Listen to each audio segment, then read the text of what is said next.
For using MongoDB, we can use it through three ways. One is we can do actually there are two types of use, two ways of using MongoDB database. One is through online, another one is through offline. In offline, we can install on our computer, and in online, we can use the Atlas database, which is cloud database. Atlas is the cloud database which we can use MongoDB in the cloud itself.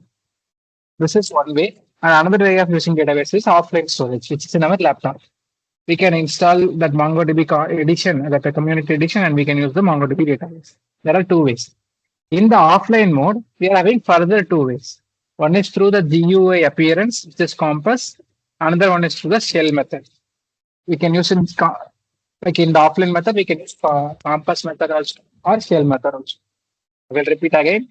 We can use MongoDB in three ways totally. Out of these three, first two are categorized in one, and second one is categorized as different one. The first two are using the Compass or shell, which is both are used in the local way. Next, third one is the Atlas version, which is the cloud version. We can use MongoDB cloud directly. I think you already learned about MySQL. Have you learned about?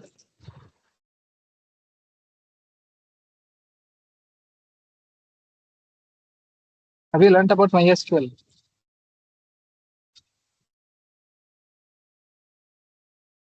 No, sir. Okay, it's kind of a relational database. It will be stored like their data will be in the offline only. Now I'll show you how to install MongoDB to our computer first. For that, search for MongoDB. Once you search for MongoDB, open this website. Here there will be community version. You have to download the community version. Go for products. Here select community edition. And see here na download community. Click download community.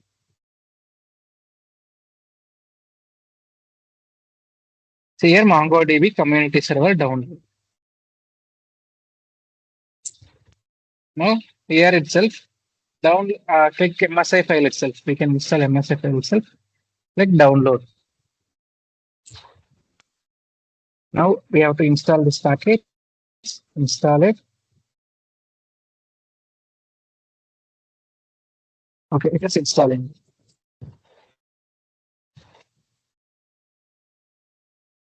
By this way, we will be using MongoDB in the local or Windows computer itself.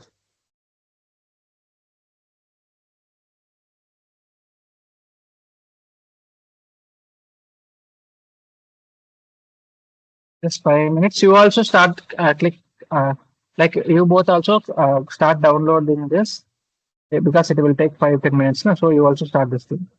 You all know how to download this. Do you have any doubts up till this step? Are you guys clear with up till this step? Click start downloading. You Yeah. also. Okay, okay. You started.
Okay, guys, now it's downloaded. Now, after downloading this, open this.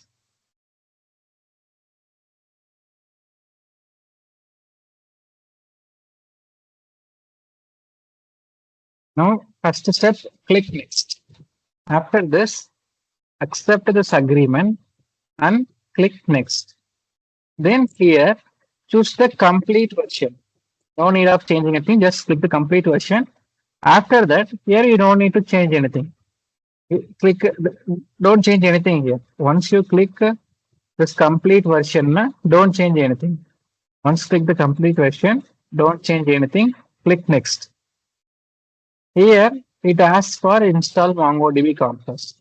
Now, once you check this one, if you mark this one, this Compass will be installed on our computer automatically. With the help of Compass, we can visually, like we can, like instead of writing queries and all, we can edit our database data. We can add data in the like graphical way. No need of queries and all. This Compass is a graphical way of working with the MongoDB database. Click next, click install.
First of all, it takes some time for installing. Did you guys download that file? Yes, did you download that file, that MSI file which we downloaded at the initial page? No? Did you all download that file?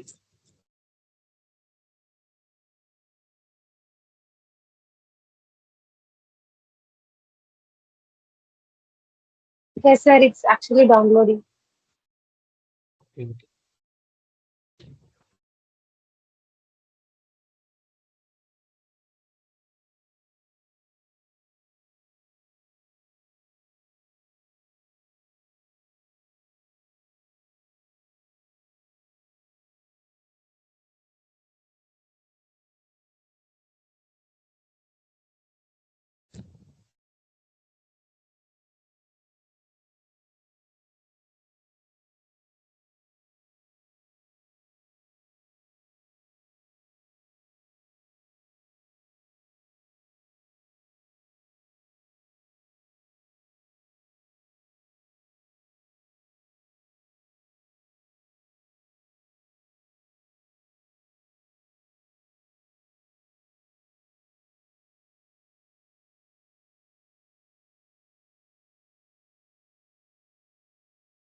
It takes so much time.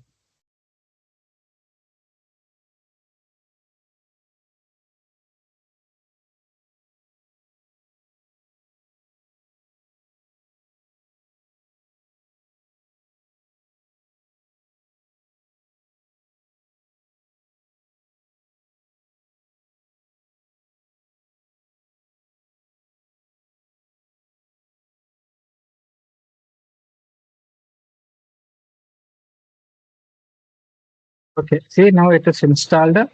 It's showing me the finish button. Once I click the finish button, it is done. Now see this compass window opened automatically. I'm clicking start. See, this is our MongoDB compass. In this only, we can edit our database like graphically. Here I will create new connection. Once you install this compass, after this, click add new connection.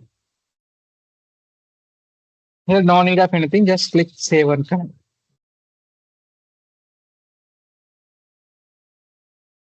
Now see, can you see this website three things? Can I able to see these three things? Yes. These three are called databases. Okay. Now see, this is admin database, this is config database, this is local database. You see the symbol. See, there's a symbol, right? That symbol is called database symbol. Now, if I click admin, there is no data actually here. I'll try whether it is any temporary or default collection is here or not.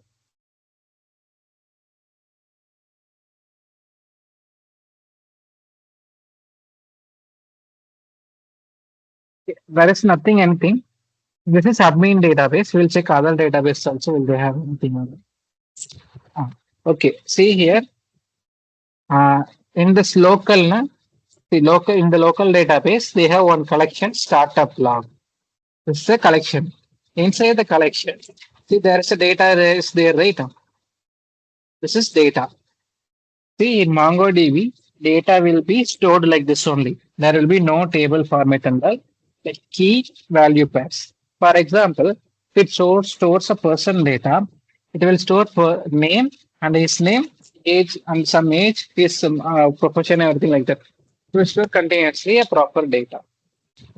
Are you clear? This is called as document. This is document. See, it is same JSON object, right? If I try to edit this, na, or if I try to add any data, I click add data. Uh, insert document. See, it is JSON object. Now, can you see this object now? Can you able to see the object?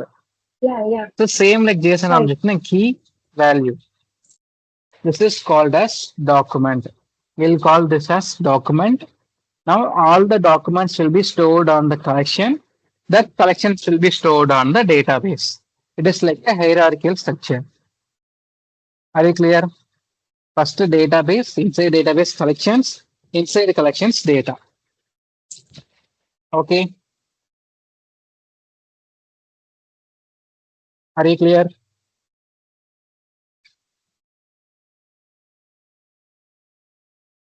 Are you clear with this? Yes, yes. Now, shall we create our own database? Here I'm going to create create our own database. Now see here, you have to click the connection. After clicking the connection, can you see the plus button? Click this plus button, and here I'm going to give a database name, peoples. I'm going to create a database called peoples. Okay. Inside this peoples, uh, I will write some. Inside this is peoples is the database name, and I have to give some collection name. Here I will give person. Person as the connection name, the collection name. Now click create database. Now see, there is a database peoples is created. Inside the peoples database, see a person collection is created. Now I can add the data. For adding data, you can click the add data button. Either if you are having some predefined data somewhere, you can import it, or you can add manually also. Here you can add manually also. You can add the property as This is ID property. Don't change anything in this. Next, we'll add one more property. Name,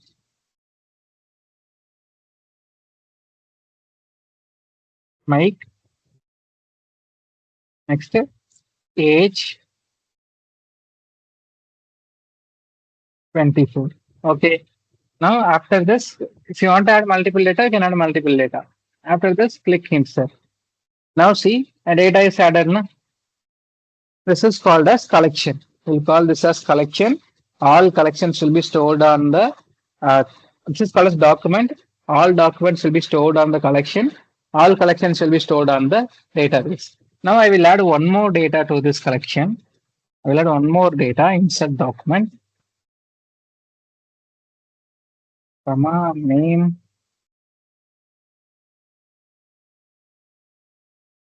grad, age, 25. Now click insert. Now see one more collection, one more document is added. This is called as document. Together, all documents are called as all documents are stored in the collection. All collections will be stored on the this database. Are you clear? Now see, it's this proper object. No? Can you see this? It's a proper JSON object, right? Am I audible?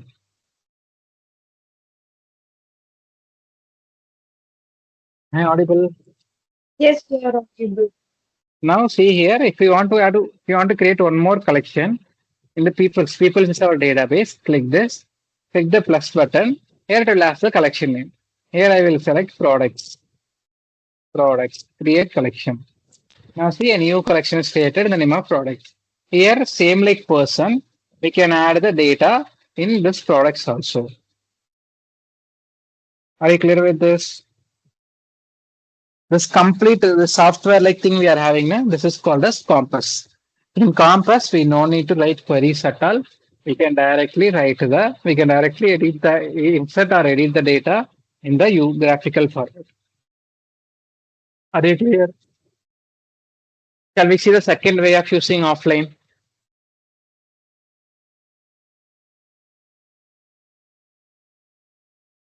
Shall we see the second way of using offline? Listen, we'll see what is queries, what is this things and all in next class. As of now, this is the installation part. Are you clear with installation? Yeah, it's clear. Next, we'll install shell. Go to the Chrome. Here, search for Mongo shell download.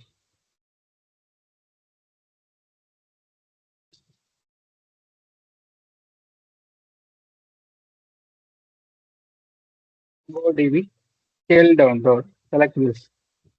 Now, open the first one, shell download. This is Mongo shell download. See here, Mongo shell download. In this, instead of zip file, use MSI. Change this around. Instead of zip, change this to MSI. Okay. After this, click download. This will be less size only around 30-40 MB will be, I guess. CMP. Now, after installing this, open this. See here, it asks for the installation setup. Click next.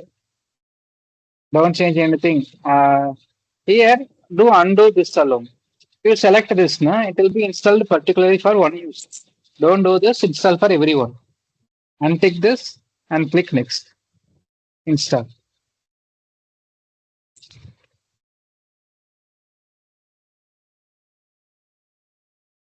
Now this is installed. Click finish. Okay, now a shell is installed. How we can use shell means go to command prompt.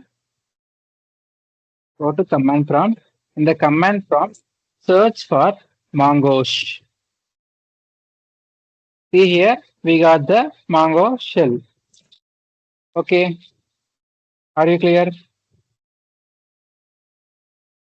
Here, Mongo shell is started. We can directly write the queries here. I'm going to write a command show DBS. Now this will show you the list of databases available. Show DBS means show databases. These are the databases available now when we created. People's is the database which we created. Okay. We can use this MongoDB through the terminal also or like this also in the Compass version also. In the Compass version, we won't be using queries and all. In the shell version, maybe mostly everything handled with sales queries only. I'm going to use people. I will show you the data which we created. So people,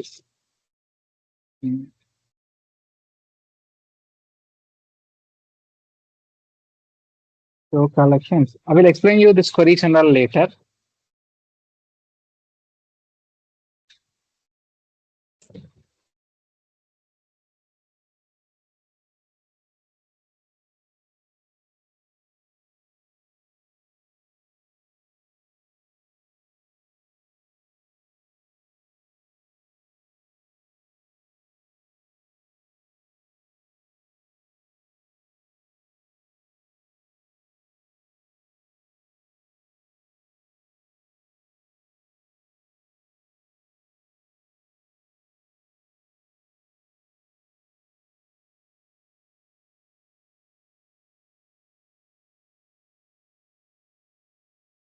Okay, now see these are the data which we created. No?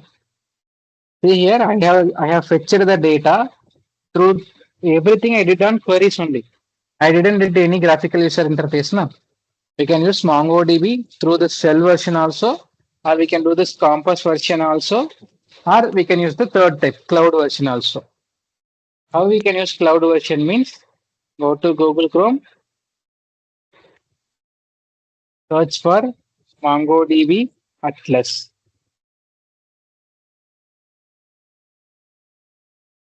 Here Atlas database, MongoDB Atlas database. Open this, sign in. We have to do sign in.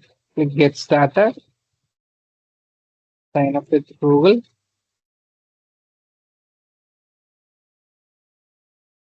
Okay, I will open my another profile account. That sign in has been already.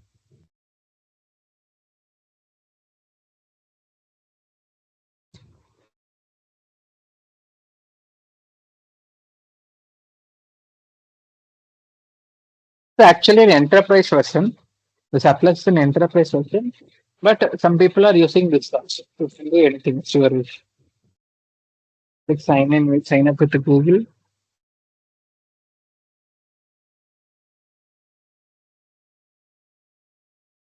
After signing in, you will get an interface like this.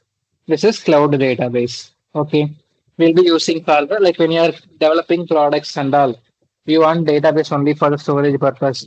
That time you can use this cloud database and all. Okay, this is third way of using the data. If I open browse collections,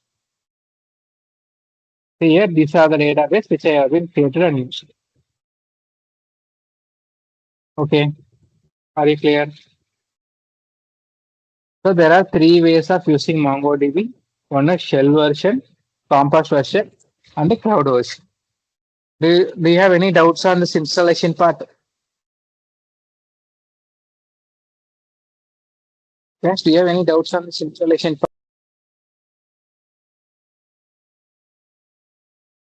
Is my screen visible? Okay, now I'll start. Here I'm going to enter Mongosh. This will start our Mongo shell. Now see our Mongo shell has started. Now hereafter we can start writing queries and all. Okay. Now last class we have seen the compass, right? In the compass, we have seen MongoDB compass last class.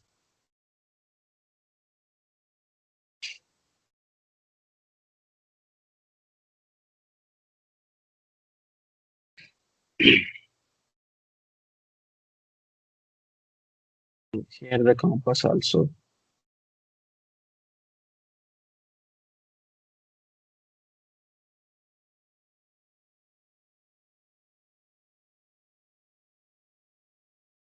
Now I guess compass is also visible.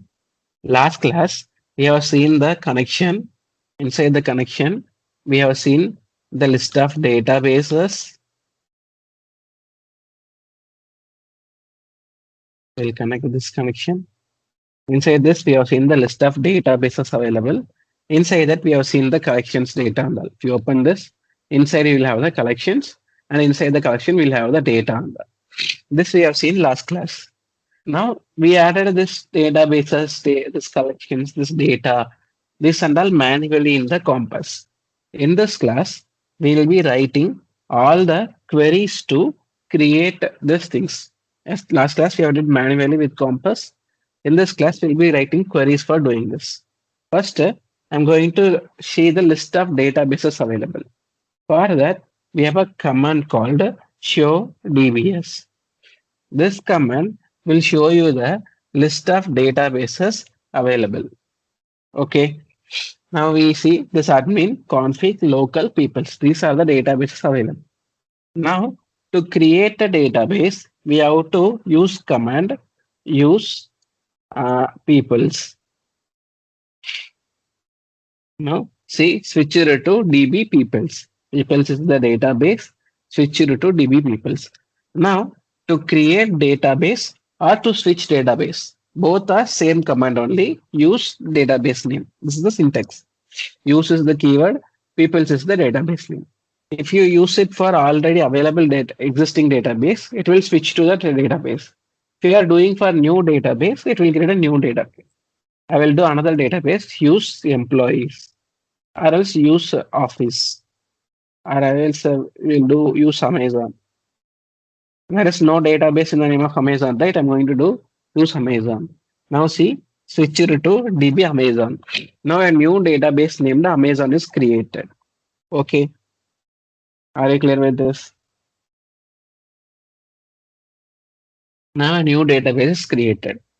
Now, if to check the list of database again, we have the command show DBS. Now see, there is no Amazon databases visible here because we have created database, but we didn't created any collections inside that. So it will not show the list of, it will not show in the list of databases. Now we are going to create the new database. For example, we'll create a collection here. For creating the collection, we have to use the command db dot create collection. Everything should be, all the methods should be in the camel case only. See here, I used the camel case. I hope you already know what is camel case. First letter of the first word, for the first word alone, the first letter will be small. Remaining all the words will have the first letter as capital letter. This is the method. Now here I have to pass the collection name. I'm going to pass users. This is the collection name.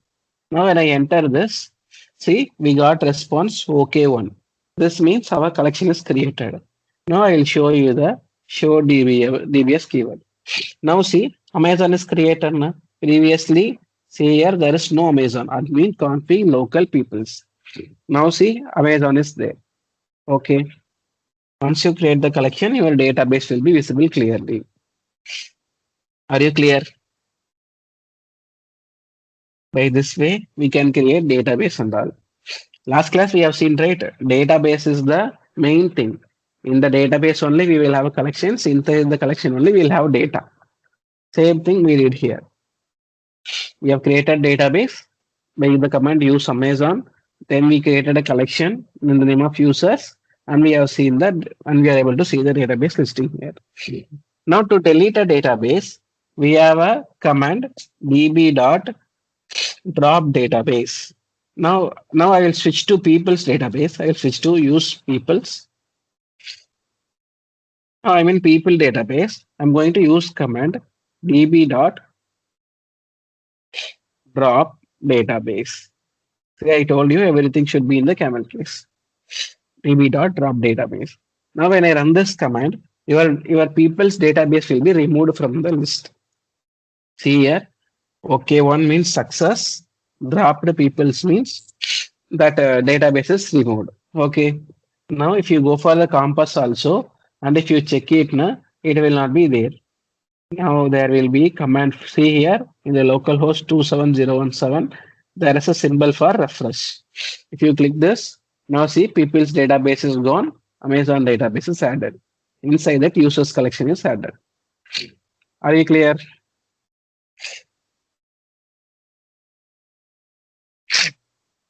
Are you clear? Just turn on your mic and say no.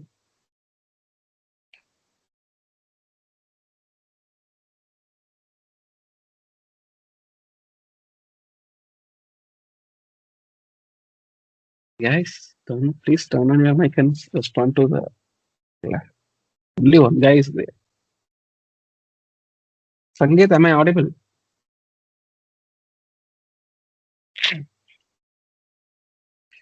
Sangeet, you can drop message in chat box also.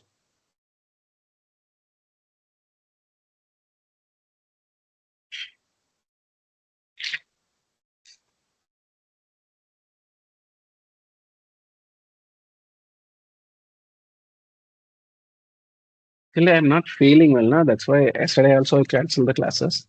I don't know whether am I audible or not. That's why I'm asking. Is it clear? Are you able to understand?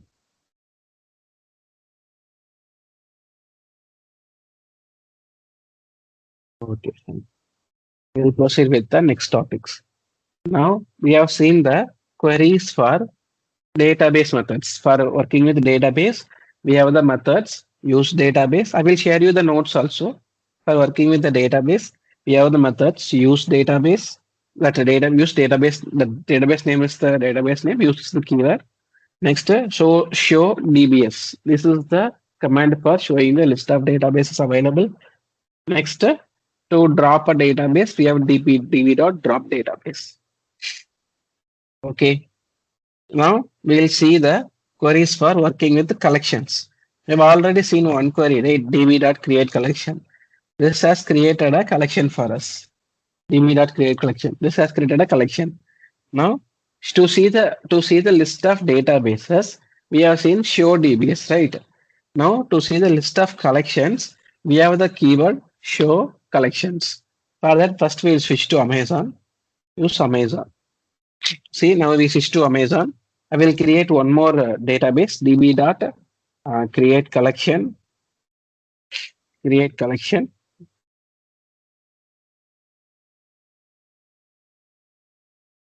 Dot create collection. In this, I'll write the command products. Products. Now this will create a new collection. Okay, one means success.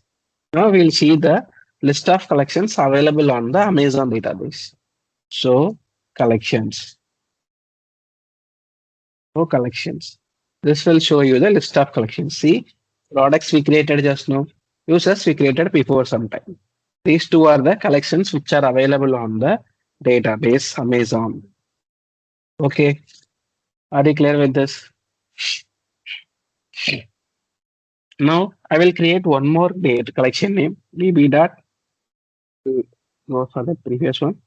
I will change this to something else. db dot create collection. I will create a new collection temporary.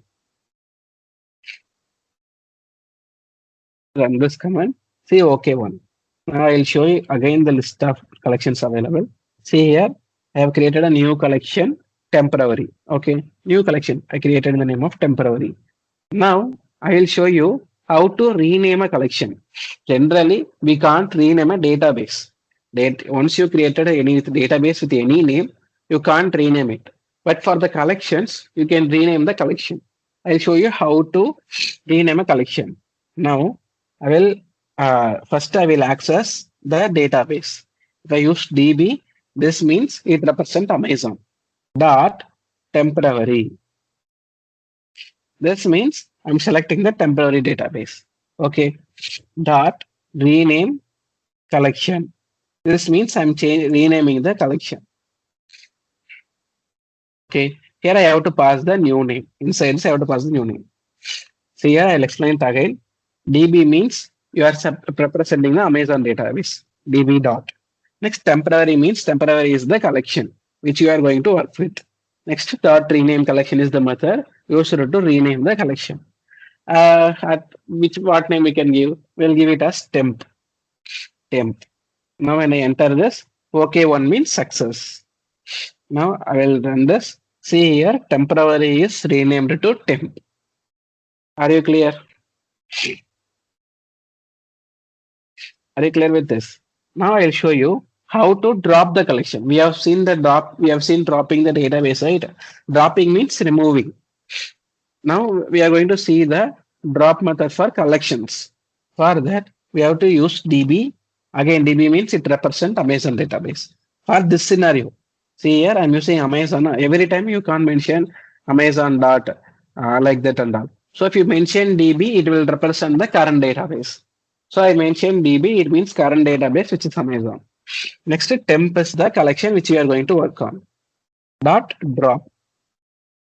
This method will drop the database. Now drop the collection. See here I got true. True means success. Now when I see the list of collections again, see again only products and users are there. Okay. Now we have seen how to create a collection. We have seen how to create a collection. Next, how to rename a collection. How to drop a collection. Next, what else we have seen? Create, drop, rename. That's it. We have seen three methods. And we have seen another method called list of collection. Like to see the list of collections available, we have seen the show collections method. Are you clear with this?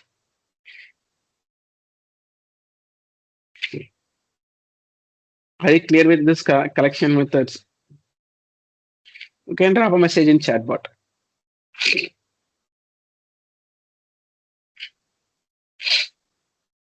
Sangeet, you can drop a message in chat bot. Are you clear with this?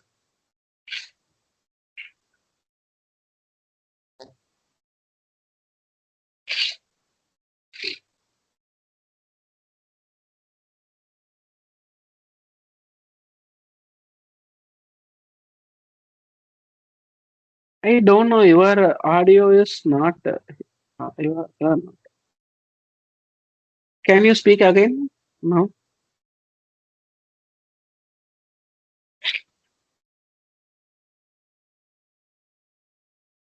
Sandeep, can you speak now?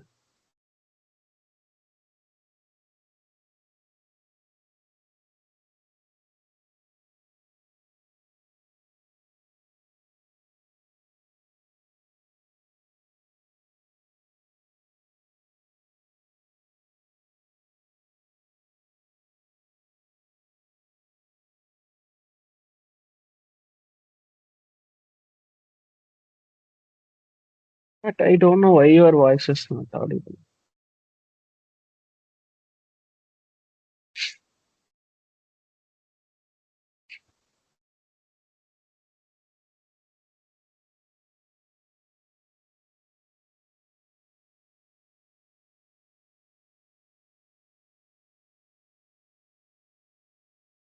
You are clear with these topics, right? This database commands and collections. Okay. Now, why we are seeing this means these are called as queries. We have seen this methods and all now. Na? These are called as queries. What are queries means? These queries are the way of communicating with the database. Okay. Or mostly when you are working with SQL and all, you will be writing queries, right? When you are working with SQL, mostly 99% of the time you'll be working with queries only. But in MongoDB, you can work with queries also. You can work with this collection, that MongoDB compass also. I showed you in the last class how to work with collections, like work with compass. In this class, I'm showing you how to work with queries. Are you clear? Did you understood why we are learning this queries and all? Just waiting for your message.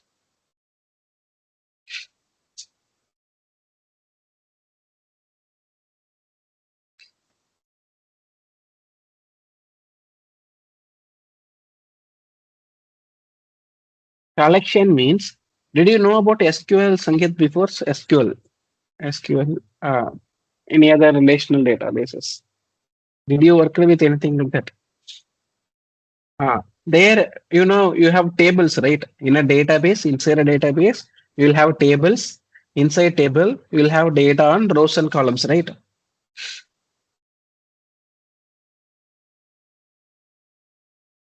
You have it right now, tables.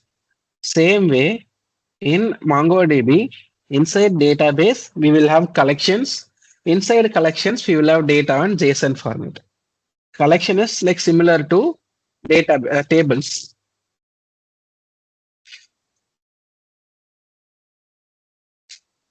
Very clear now? I'll show you compass and I'll explain. See here, when I open any database, actually we don't have any data actually. See here, this is the data. Okay, in your MongoDB, you will have data in JSON format. We'll call this as this is called as JSON format. You know already JavaScript, right? You know JavaScript? You know JavaScript, Sangeet?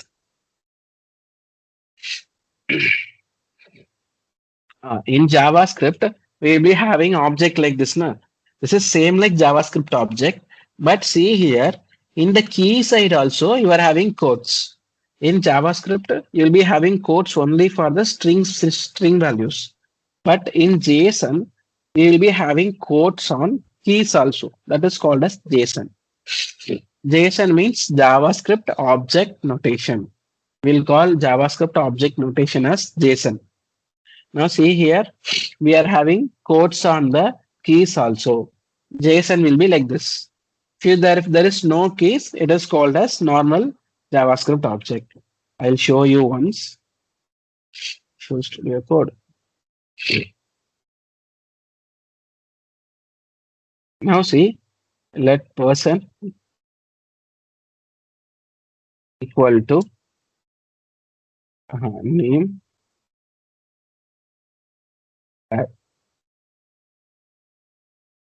age 24. Now see, this is JavaScript object. What is JSON object means? You'll have codes on both the sides. Like in the key side, you will be having the codes. In the value side, if it is string, you will be having codes. Number means you won't be having any codes. This is called as JSON object. Only one difference between JavaScript object and JSON object. Are you clear now? In MongoDB, your data will be in the JSON object only. Are you clear now? Are you clear?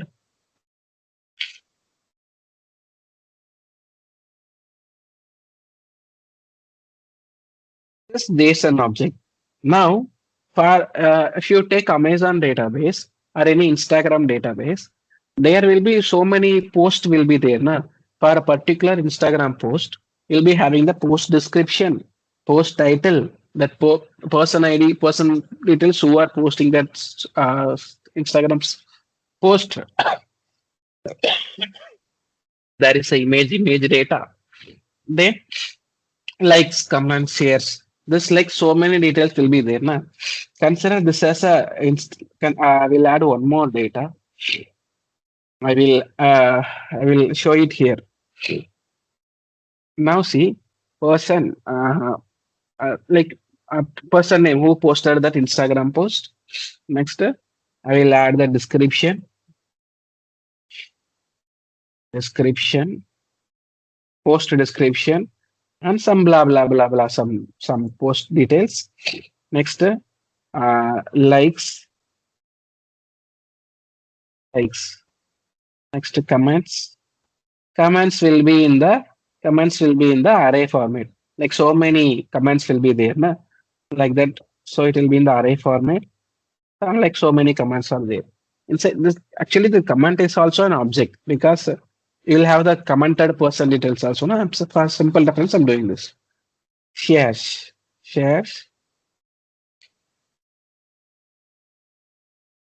I'm giving some count. Now see, if you take any Instagram post, minimum these are the properties will be there. Na? For one post, if you are having any photos also, that photos link also will be there. Na? So for one post, it is like complete object is there. See, this is minimal object. If you take a proper Instagram post object, there will be so many details will be there. But minimally, minimum, this is one object, right? This is one data. If you are having any Instagram database like this, you will be having one data, one JSON object. I'm having this JSON object now like this. You'll be having one JSON object. Now, for for example, there will be multiple posts will be there. Na? Here, for one post, we are having one JSON object. There will be hundreds and thousands of posts will be there. Na? We have to combine it all, right? For combining it, we are having collection. In collection, all JSON objects will be stored together. I'll show you the MongoDB collection here. See here in the local database in the startup log. See here there are two JSON data are there that are closely that two are joined together on the startup log collection. Okay, collection is like a uh, like grouping. Collection is like grouping the JSON objects. Technically, we'll call this JSON object as document in MongoDB. This is called as document. We won't mention it as JSON object. We'll call it as document. Collection is the storage of multiple documents. Multiple documents are there. To group it, we are having collection. Are you clear now? Are you clear now what is collection? In SQL, you'll be having tables, you'll be having rows and columns and all. That is the tables. There we are having table, here we are having the collection. That's it. See, if you take SQL, there will be a database. Inside database, you'll be having list of tables. Inside a table, you'll be having rows and columns. Here, we are having database. Inside database, we are having collections. Inside collections, we are having the list of data. Simple.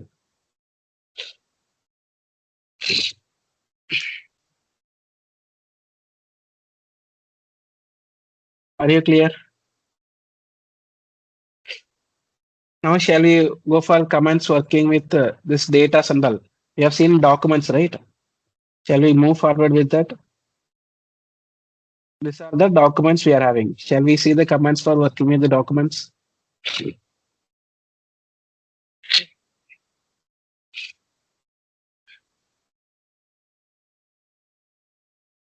Okay. Now we have a thing called CRUD. CRUD means create, read, update, delete. When you are working with documents, when you are doing any operation with the document, we'll call this operations as CRUD operations. CRUD operation means create, read, update, delete. Create operation means you are adding new data to the database. Read operation means you are reading the data from the database. Next, update. Currently we are having U for update operation. In update operation, we'll be updating the old document. Next, delete. Delete is for deleting the old document. Shall we see the operations? As of now, we have the Amazon database. In the Amazon database, we are having multiple collections. I'll refresh it again. You'll get to know. See, in the Amazon database, we are having two collections. One is products, another one is users. Okay. Now we are going to work with the products or users, anything we can do. Shall we do this? We will add data to that database, that products or users, anything. Now, for adding data, for adding a document to a collection, I told you, we'll add data inside the collection only, right? So for adding data into the collection, we are having the keyword DB. DB means again which represents the current database. Dot, whenever you are working with any collection, you will be using DB dot collection dot like that only. DB dot. Now we will add data on the products. DB dot products. Now I'm going to add data to the products collection. DB dot products dot insert one. Here we are having two methods for adding data to the collection. We are having two methods. One is insert one. Next is insert many. Two methods are there. Insert one is for adding one data. Insert many is for adding multiple data. We'll see both. Now I will add insert one first. In this, we have to pass the JSON object which you are going to update there. Now which one will add? I will add a product name. Product name. Here you don't need to pass the key for the product key and all. Like for the key, you don't need to pass the codes. Product name, uh, MacBook. Okay. Next, I'll add one more property also. I'll add a product price 99,000. Okay, I added one more details also. Available stock available 10. Okay, I mentioned one document. Now, when I run this query, what will happen means this JSON object I have now, this is normal object now. Now, when I run this query, this object will be added to the MongoDB in the form of JSON object. Now, see, I'm going to enter this. Now, see, it is normal JavaScript object. Now, when I enter this, say acknowledge it to inserted ID, object ID, something like this.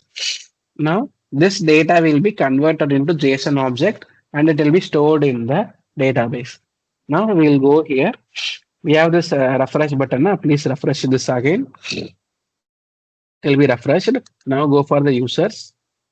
We added in products. Now, go for the products. Now, see, our product detail is added here. Are you clear now? This is way of adding the data to the database. Now I'll show you the JSON format. See here. Now see, it is stored in the form of JSON. It is automatically converted. Are you clear? Now see, we have created only these three properties, right? We didn't created this ID property, but it is added. So we should know what is this now. In SQL, you'll be having a primary key, which uniquely represents the row. Same way, if there are 10 details are there here, to uniquely represent, we need something. Na? For that, we are having the ID. This ID will be unique for all the objects which we are creating. Now, if I add one more object, for that ID will be different. So, when I want to access any particular thing, I can access this with ID. That will be unique for all the rows, all the documents. So it will be automatically created by MongoDB. We don't need to create it manually. Shall we add next multiple products at same time? DB dot products dot at many. Now here I'm going to add a multiple products. See here I'm using comma 2 3 objects I'm using. Now I will pass the same details only. Same properties, only data is going to change.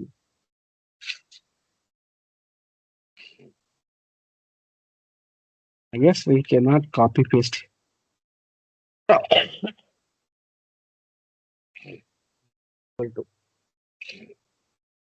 I will change this to iPhone.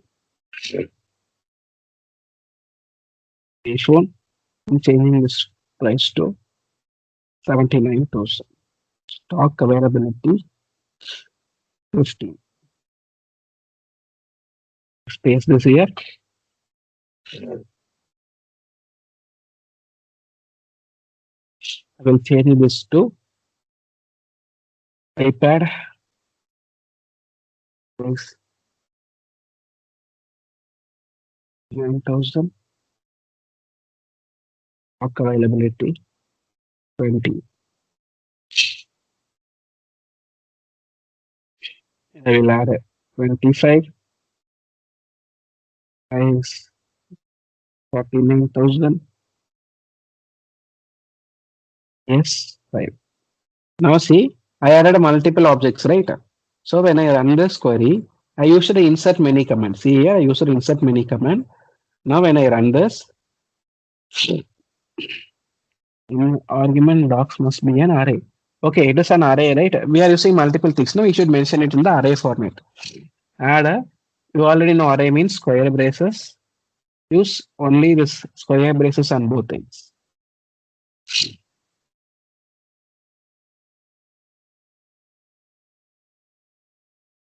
Yes, square braces on both ends.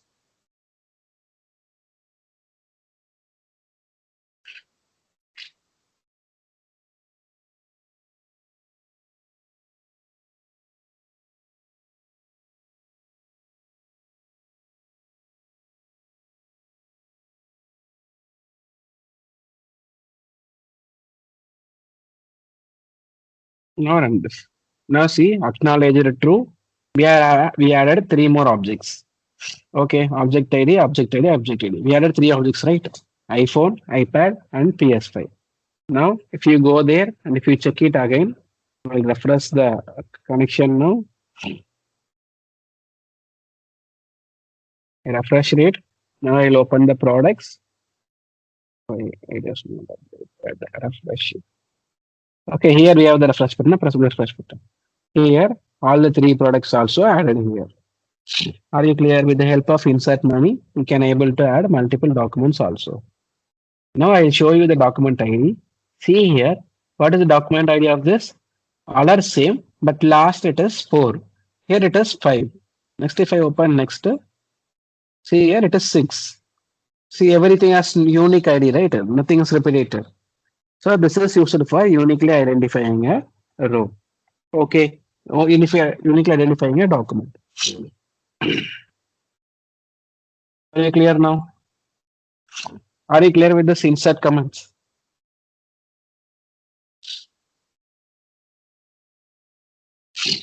Next, now every time to see the data, to read the data, we are coming here and we are refreshing and seeing. No? We can do this in we can do this in the our terminal itself. How means we have a command db dot our database name, our collection name is products db dot products dot find.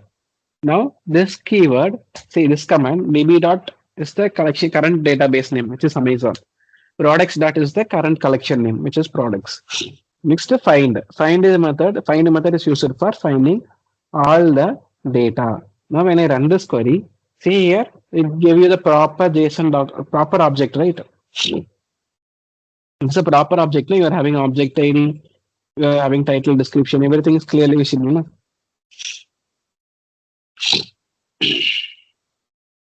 Are you clear with this? Help of find a keyword, we are able to fetch that. This is called read operation. We have seen the insert operation first. Create in the CRUD operation. First one is create. For creating, we have had the command insert one, insert many. Next, we started read. In read, we have only two methods here also. Find and find one. But here we can pass conditions and all that I will show you tomorrow. As of now, today, this we have seen find. If you use find method, you will fetch all the details alone. We are in the middle of read. Are you clear?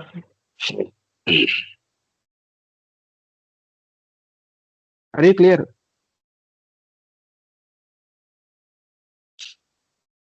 Okay. Now, do you have the MongoDB syllabus?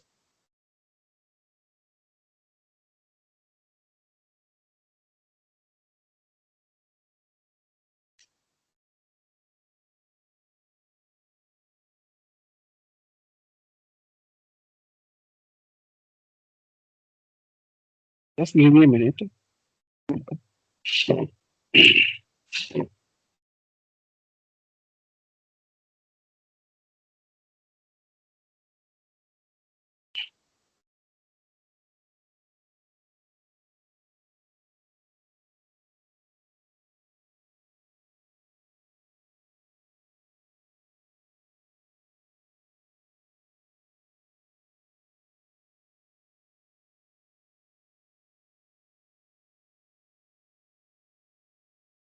Yeah, Sangeet, you are typing something.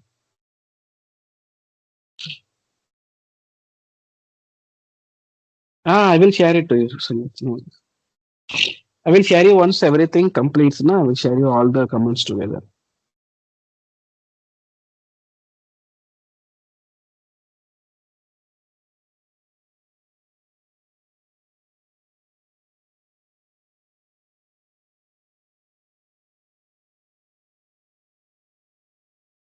Okay, now I will show you the MongoDB syllabus.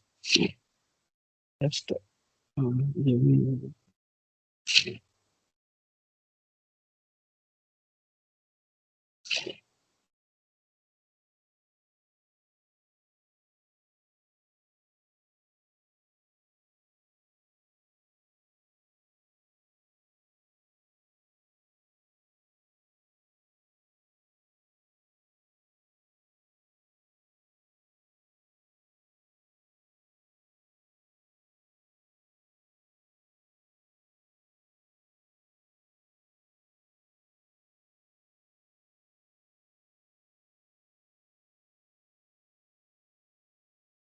Can you see the screen now?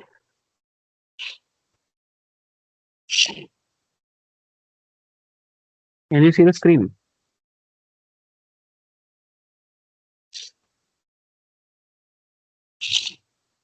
Okay. Now see here. Now this is the syllabus of the MongoDB. First topic is intro to MongoDB, concept scaling, this SQL complex transactions, this installation, JSON. These are the introduction part. Next we are having the CRUD. Next we are having some more things and all. Next we are having the storage engine commands. And we have the application commands. The thing is, we are not going in this order. Okay. We are going in order which you need to be learning the required things first.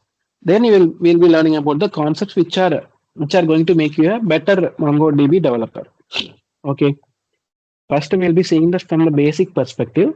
Then we'll see the concepts and some other methods and every other things and all, which will make you a better MongoDB developer or whatever thing you can call. Okay. Initially, you should know everything in the beginner's perspective.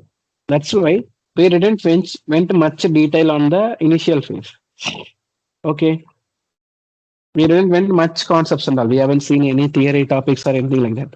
In the first class, we have the intro section. Second class, we did installation. Third class, yesterday I was not feeling well. Today, we started the queries, basic queries. Once we complete the current operation, then we will see the introduction part. What is MongoDB? What is SQL? How it differs? What is scaling and all? This and all we will see the introduction part after this. So by that time, you will be easily able to connect with the old one. That's why I went this order. Then after that, we'll see the advanced comments, which will make you a better person in the MongoDB. Okay. When you are working with full stack, this all the other comments you are having, these are for the maintenance of the MongoDB. But when you are working as a developer, full stack developer, you'll be working with only 5 to 6 commands alone. That's it, max to max. You'll be working with you'll be working with ORMs actually. You won't be working with queries at all. You're working with ORMs. So you won't be requiring MongoDB there, but you should learn MongoDB properly. That's why we went this order. Okay. By the after completing this document operations, we'll be having theory plus more kind of advanced queries together. Okay. Okay, Sangeet, is it clear?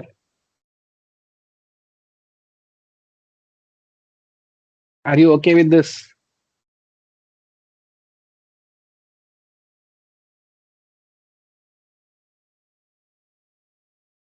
You will be learning some hands-on approach on MongoDB, then you'll be learning theory part. Are you okay with that?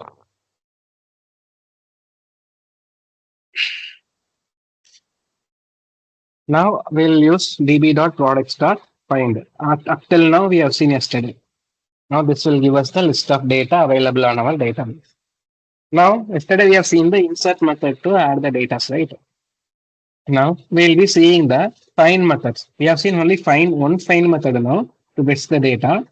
Apart from this, we are having multiple methods. Find and find one. Totally, actually, there are two methods only. Find and find one to get the data. Find is for getting multiple data. Find one is for getting one data. This is the simple two methods which are available to find lists to fetch the list, fetch all the data in the database. Okay, why we'll be using find and why we'll be using find one means find is used for getting all data. Find one we'll be using when we want to particularly get one data. That time and all we'll be using find one.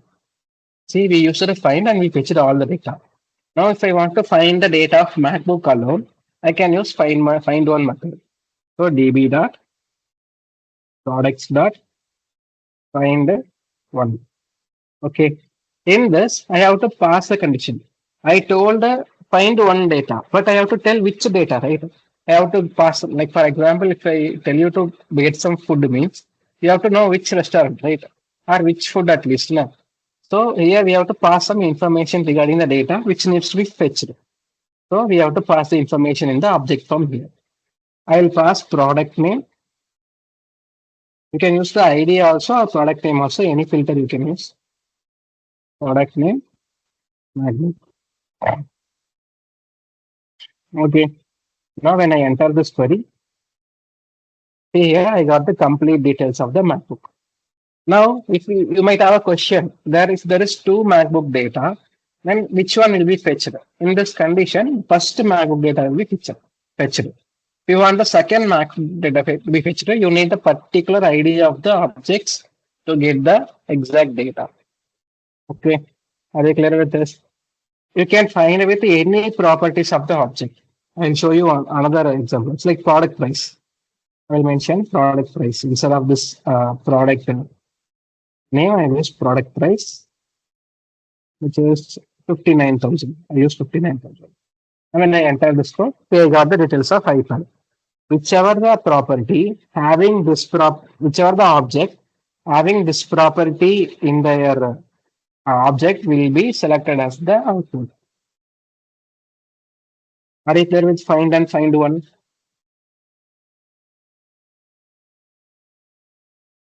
Next, are you clear with find and find one?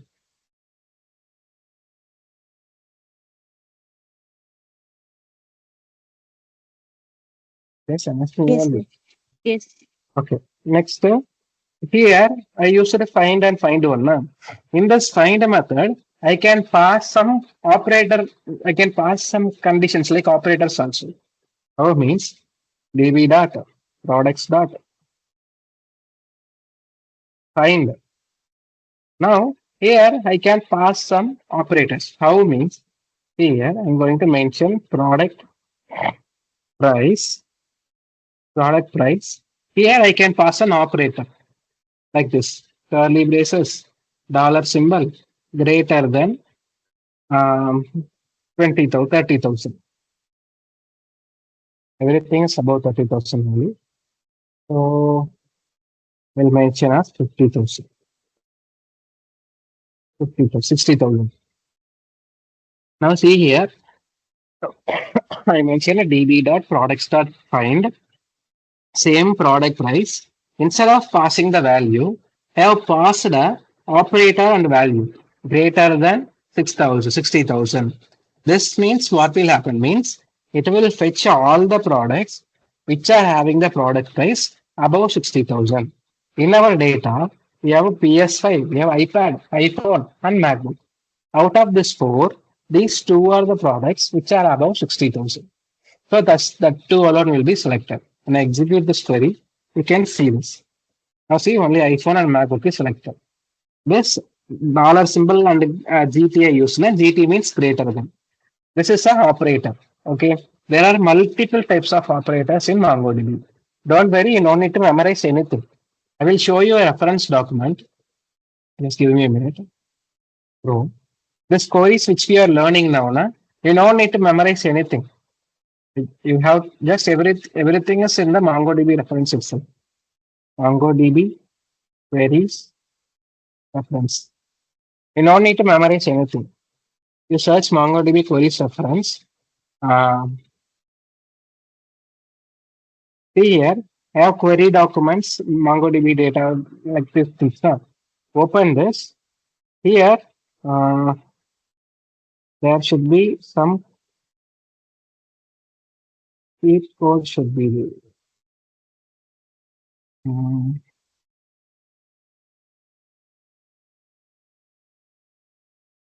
Cheat sheet will be there in MongoDB website. You'll have cheat sheet. You don't need to memorize anything. Where is it?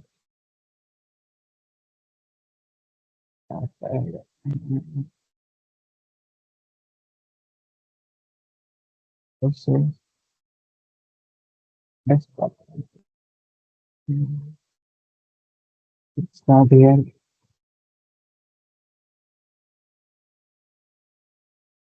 There will be cheat sheet will be there.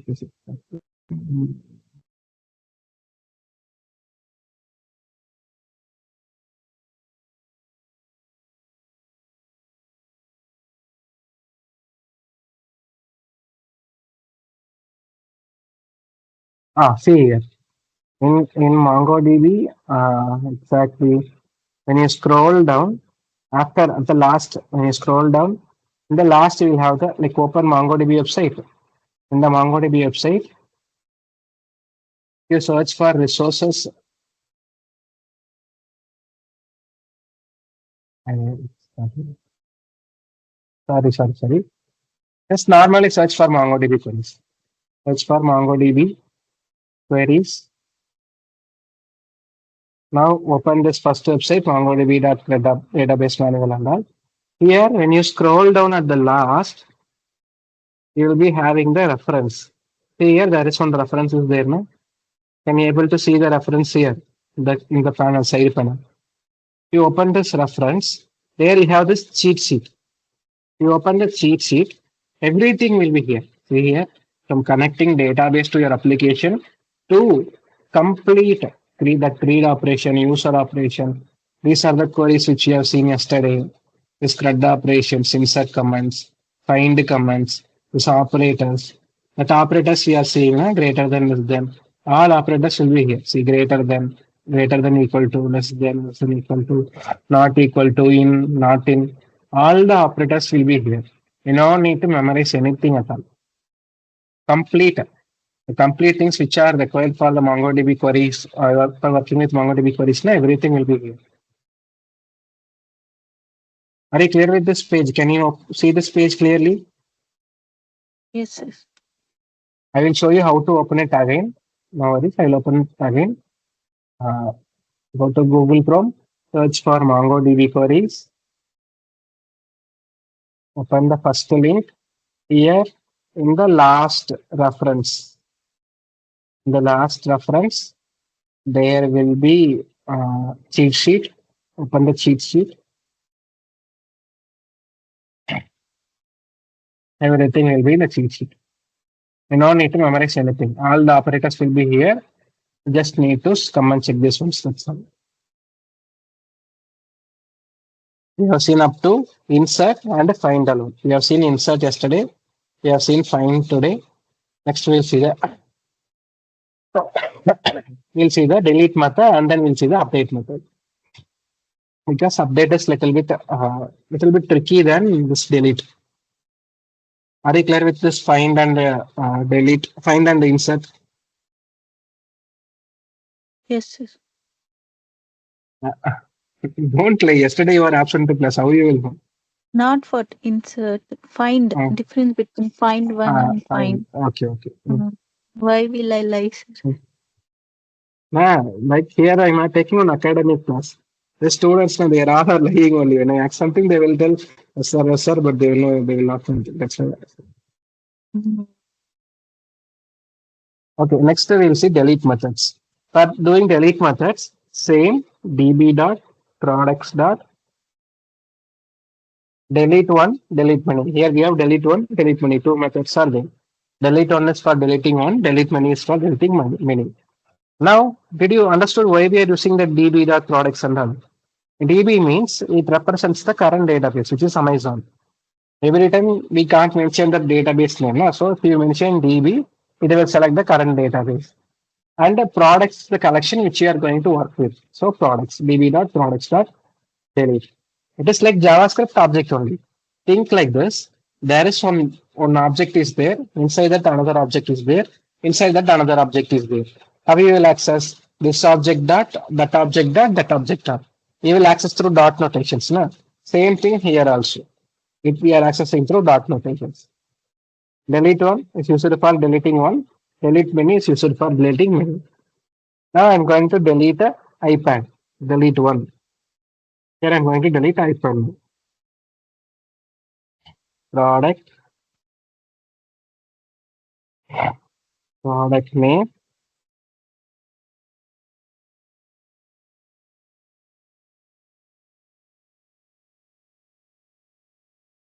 iPad. Now, which are the objects having the product name iPad will be deleted. Now, when I press enter, that is deleted. Okay. When I fetch all the data again, I'm going to use find. See now iPad is not there. It is deleted. Okay. Are you clear? Now we are going to see delete many. Products start delete many. This delete many is useful for deleting many things. Okay, here now what I'm going to delete means I'm going to delete products which are above 70,000 price. So how can I do this? Delete many. Here product price. Here another curly braces, dollar symbol, greater than or less than. We'll do one thing. We'll do less than 50,000 or we'll do less than 80,000. We'll delete products which are lesser than 80,000. Less than 80,000. Now see db.products.delete many. This command will delete multiple objects. Now inside that I'm passing the condition product price which are less than 80,000. So which are less than 80,000 this iPhone and PS5. When I run this command, those two will be deleted. So here deleted count true, acknowledge it true. Now when I run this find command again, see only MacBook is there now. Remaining all are deleted. Are you clear?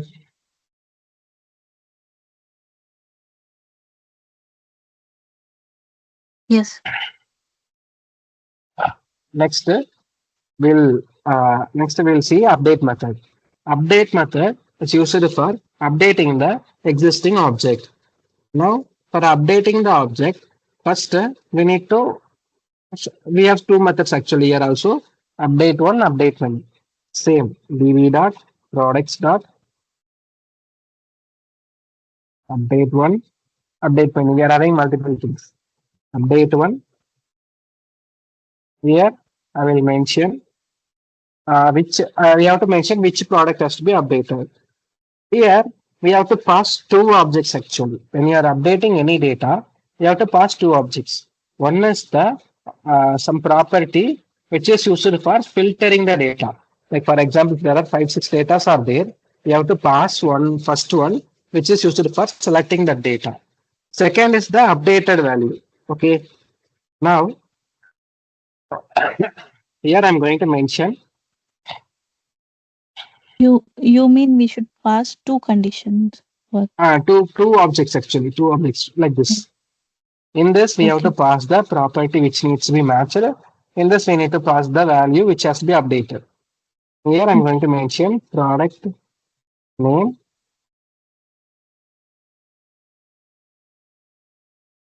MacBook. Now, it will search for the MacBook product in our objects. Now, after this, here I have to mention the updated data. Here, I need to use an operator actually. That operator name is set operator. The set operator is used to set the new value for the property which we are going to do there. Now here in the set, I have to pass the object here. These are all our objects only. Set object here product price. We'll tell it as 1,20,000. See here, I'm setting this product price to 1,20,000. If you see here, this curly brace starts from 1,20,000 to product price. Can you see this? This curly brace starts and ends here. Okay. Are you clear? Yeah. Here, I'm mentioning set now. This set command, what it will do means it will add the we will have multiple properties also. We might update multiple properties also. So this all the things will be added to the. If it is there, it will be updated. If it is not, that will be added. See here, I'm going to add a new property also here. Offer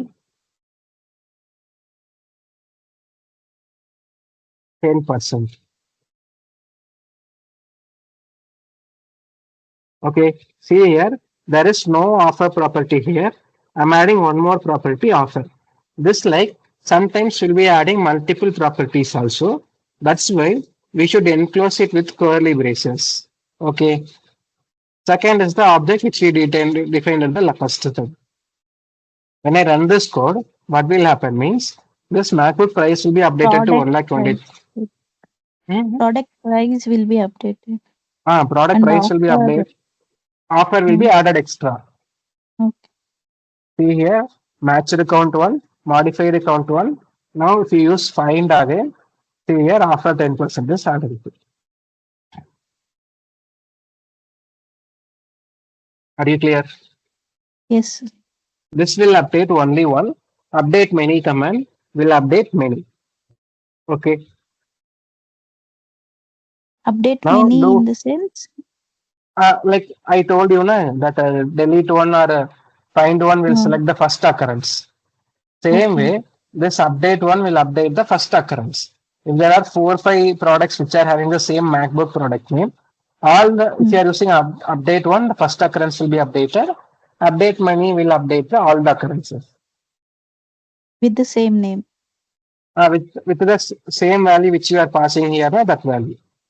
Okay. Whichever the objects you are passing in the set, na, which that it will be updated. Okay. Now do one thing. This cheat sheet is there now. Just go through this cheat sheet once and try to practice this database methods. This CRUD methods, this create, read, update, delete method. Easily. Create means insert method. That alone you are not present to the class yesterday. Try this Yes. alone. Try this and the remaining 3 methods which you have seen today. Na, try those Mm. things. If you are having any doubts, just ask me. I'll help you. Sangeet has asked doubt in the chat box. Mm.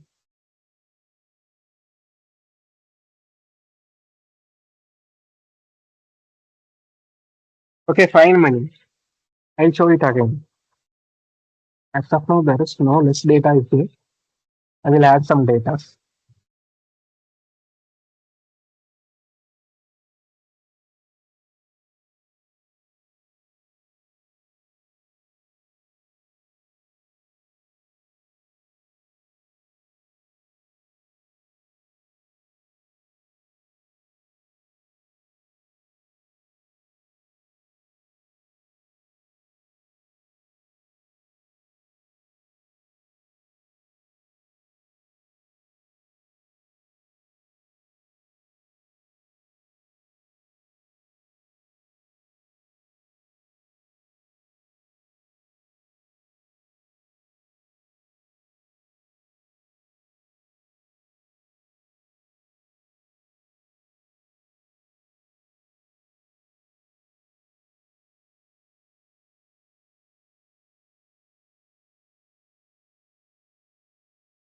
Sir, why did you use square brackets, sir, there?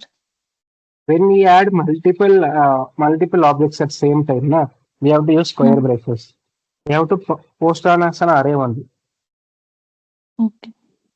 If you didn't use square braces, we can't pass multiple arguments, comma, like that and all. We have to pass a single array. In that, we'll be having multiple objects. Okay. Sir.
Okay, and now I added three objects. Now I'll show you find.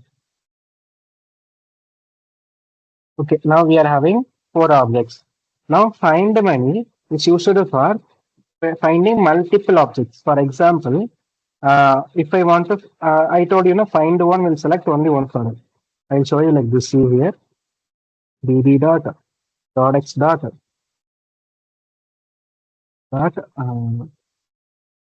find one. The find one, I'm going to pass a condition product price dollar symbol greater than 40,000. Now see here, above 40,000, how many products are there?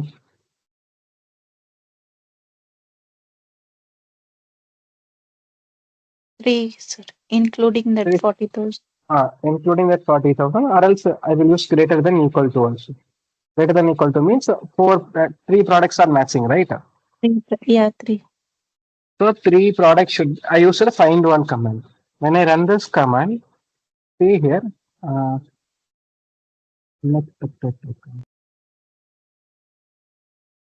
okay, I should have used one more curly brace.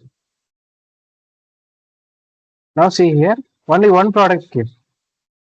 Can you see this? There are total three products are matching, but only one product came, na?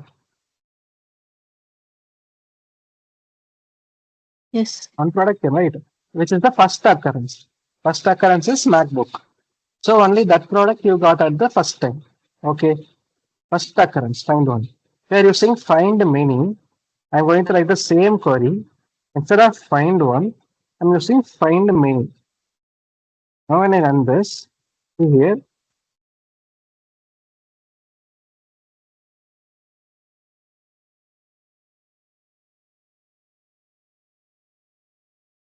what's the function?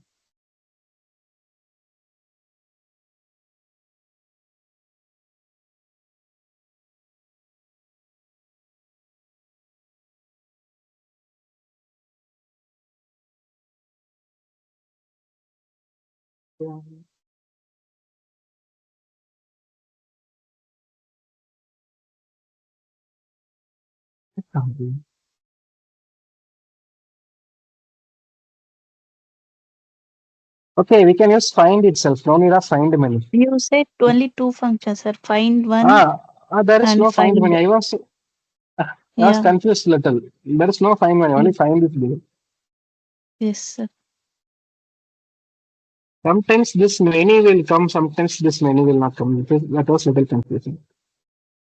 This many is for delete, update, and insert alone. For find, it is find one. Find one. We'll check it once. See, there is no find many. Only find one is Yes, there. sir. Are you clear with this? Just try this once. Are you clear, Sangeet? Okay, try this once. If you are having any doubts, just let me know.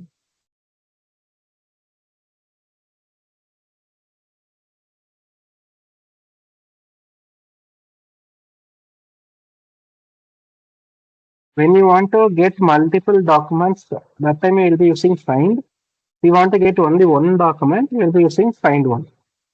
See here in this scenario, when we wanted only one document, we can use find one. For example, if you are selecting any product with their product name and all, you can use find one itself. If you are getting any product, like if you are having only the range and all, and you want to filter data based on the condition and all, you can use find. In find one, you will get only one data, and find one, in find you'll get many Which, data. whichever it is first, only that will get. No, sir. And When we that you will use get on find one. find one. Yes, Yeah. first Mm. occurrence. Okay.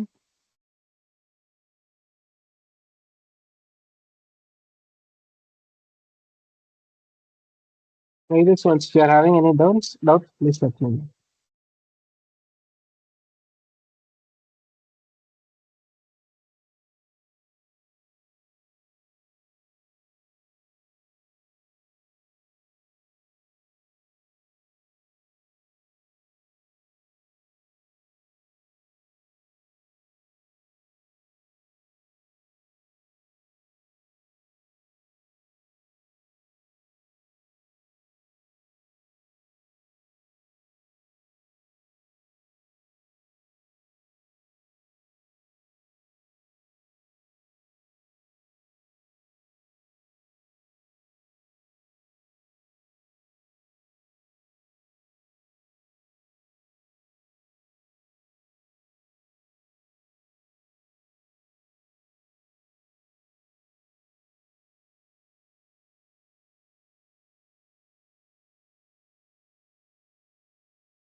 Sir,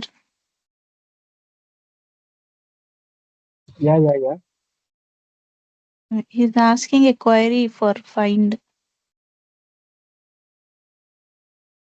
Yeah, I'll write.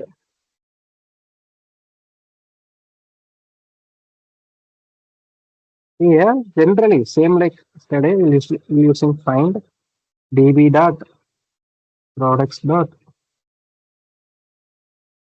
find. If you use normally, it will give you all the data. Now, if you want to filter, see, find gets all the data. Now, if you want to filter based on any condition, then only inside we have to pass the values and all. Here, like condition will be based on some property only, right? Either it will be price or some other stock available or something like that. So, product price. When you use find, it will give all the data, no restrictions and all. You want to filter the condition alone. That time alone, you will be using this extra filters greater than equal to some price range like 40,000, 30,000 like that. When you enter this,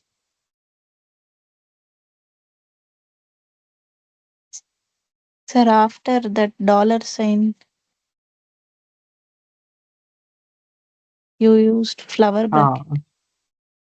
then one more.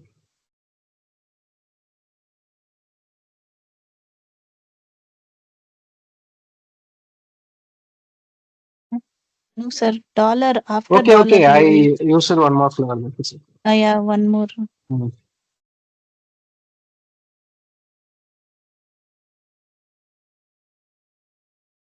Based on the condition, we are filtering the data. Generally, find will fetch all the data. If you want to perform any filter condition, then only we need to do these things and all.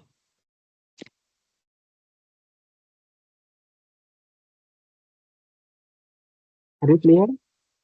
Sangeet?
Now, this is the syllabus which we are having for MongoDB. In this, we have seen some basic CRUD operation methods alone. Now, from today onwards, we'll start from the proper syllabus because we covered from the beginner's perspective. Now we'll go from introduction, what is this, and all. Then we have seen CRUD operations. I'll show you that methods, proper syntax, and all. Then we'll see one by topic with PPT and examples and everything step by step. Okay. We are having up till this tools and all. We'll see one by one by one. These documents, sir? I'll share you at the end of the class. Yeah.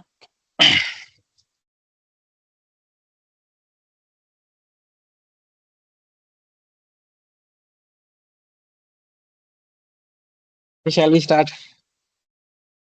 Yes, you can start.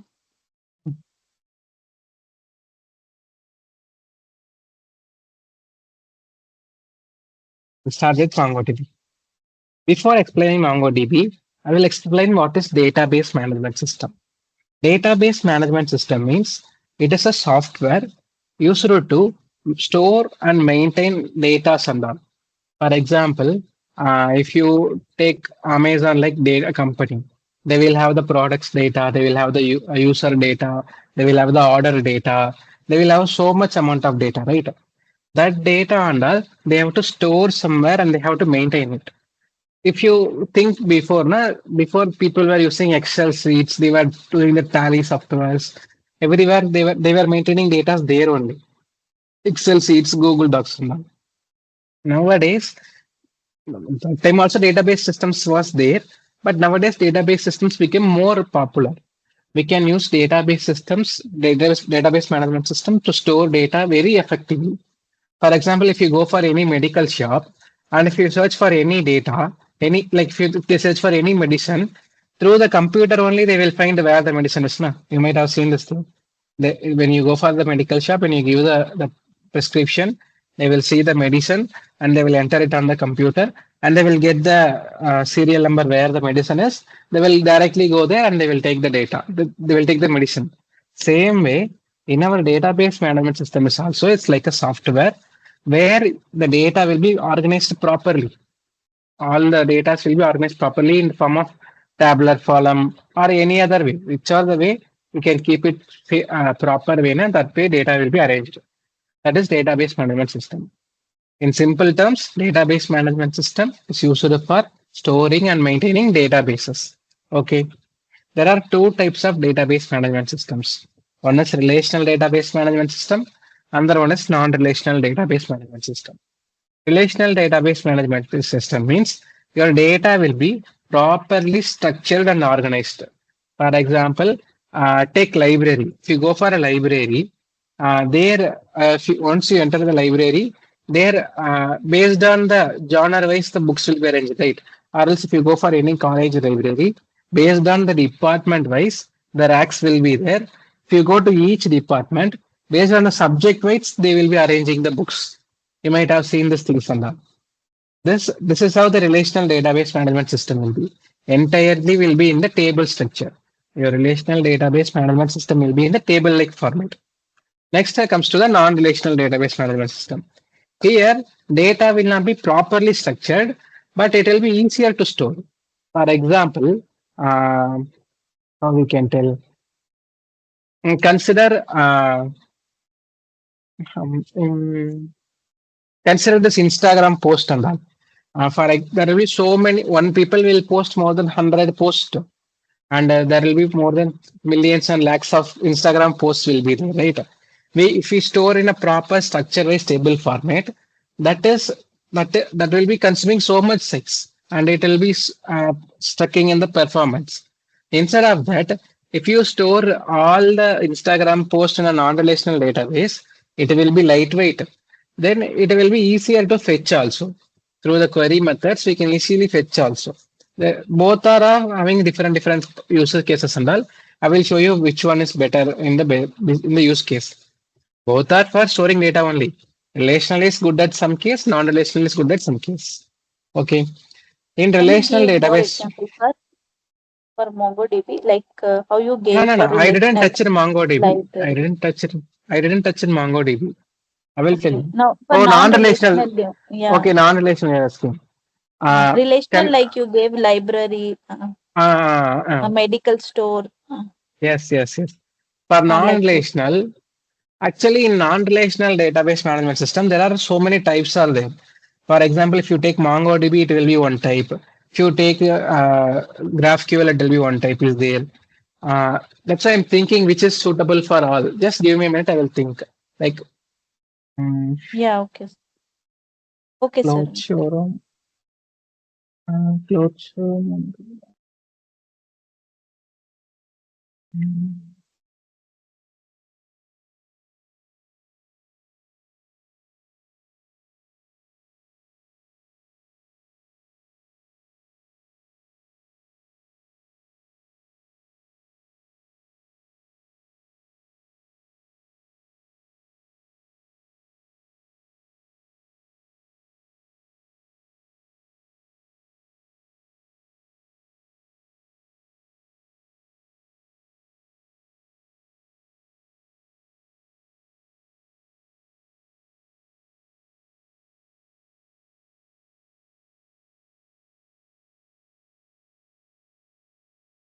This example will be nice.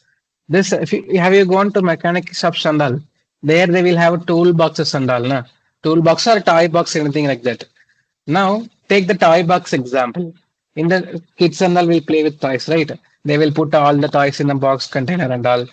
In the toy box, there is no need of arranging the toys and all. Na? Is there any need for their arranging the toys? No, no. Generally, there will be no need of arranging the toys and all. Just you can dump all the toys in the same box. Whenever kids will play, it's going to put everything downwards and it's going to take. So it's not there is no way, need of proper arrangement here. So when they need toys, they can take one by one and they can find the toys which are they want, they can take. No need of proper arrangement like this. In this kind of scenarios and all, like take Instagram posts also. Take there are 1,000 posts are there. There is no need to arrange your Instagram post in a proper order or no need of arranging in a group wise and all. Like category wise and all, no need at all. Instagram post and all, you can dump it on the same container again and again and again. Whenever you need, you can take it, you can search and you can take it. You can go one by one also, you can take binary search. Some methods are there. You can take that way also. You can search one by one, actually. So, but if you take Instagram users, in Instagram users, user data has to be properly organized because different, so many people will be there, their name, their address, their email, phone number, this kind of data and all should be properly organized. But this Instagram post and all will be millions of posts will be there. If you arrange everything, it's going to take so much time and it's going to consume so much storage also. If you dump everything on the same container, whenever you need, you can take it. No worries at all. So this is a simple use case example. In real world, they will be using like this only. But in non-relational database management system, we won't arrange anything. We just dump it on a same place. And whenever we need, we can take it from that. In relational database management system, we are having major databases are MySQL, Oracle SQL, and PostgreSQL. These are the three major types we are having in relational database management system. In non-relational database management system, we are having MySQL, Cassandra, GraphQL, and ObjectDB, and each have multiple types of database management, like multiple types of database systems are there in non-relational database management system. Out of this, MongoDB is one of the non-relational database management system. Here, instead of storing data in tables format, it will store in the document format, like single document. Like I'll show you one relational database example. Now, can you see the image here? Relational database example.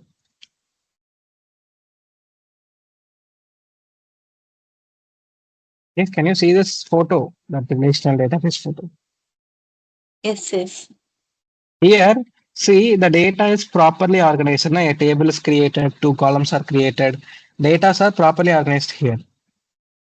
Now, if you want to add one more extra field, for example, ID name is there.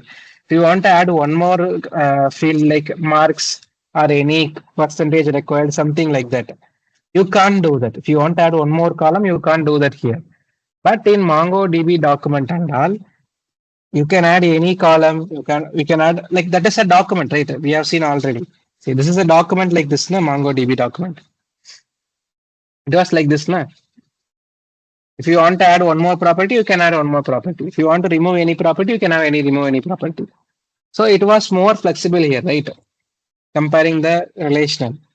See this and see this. If you want to add one more column here, like scores enrolled or marks or attendance or percentage, anything like that, it is not difficult to it is not easy to add in the relational database. Not possible at all actually. Next, if you come to the NoSQL database, here if you want to add one more field, these are just properties, right? If you want to add one more field, for example, ID, name, age, skills are there. I can add one more property, hobbies. Na? Simple, very simple. I can add one more property, hobbies, and it is completely possible also. We have seen that update method yesterday, right? Can add one more properties also. There is no strict rules and all.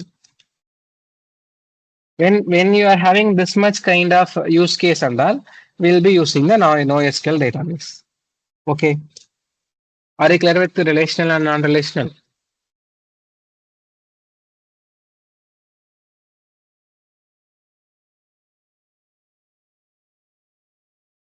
Yes, are you Can clear you or shall I repeat it? explain this one, sir? No SQL. In This part. no, this part, na. Oh, yeah, this. See, this is relational database, okay? Yeah, table Here, wise will store. table wise fill store. Now, if you want to add one column,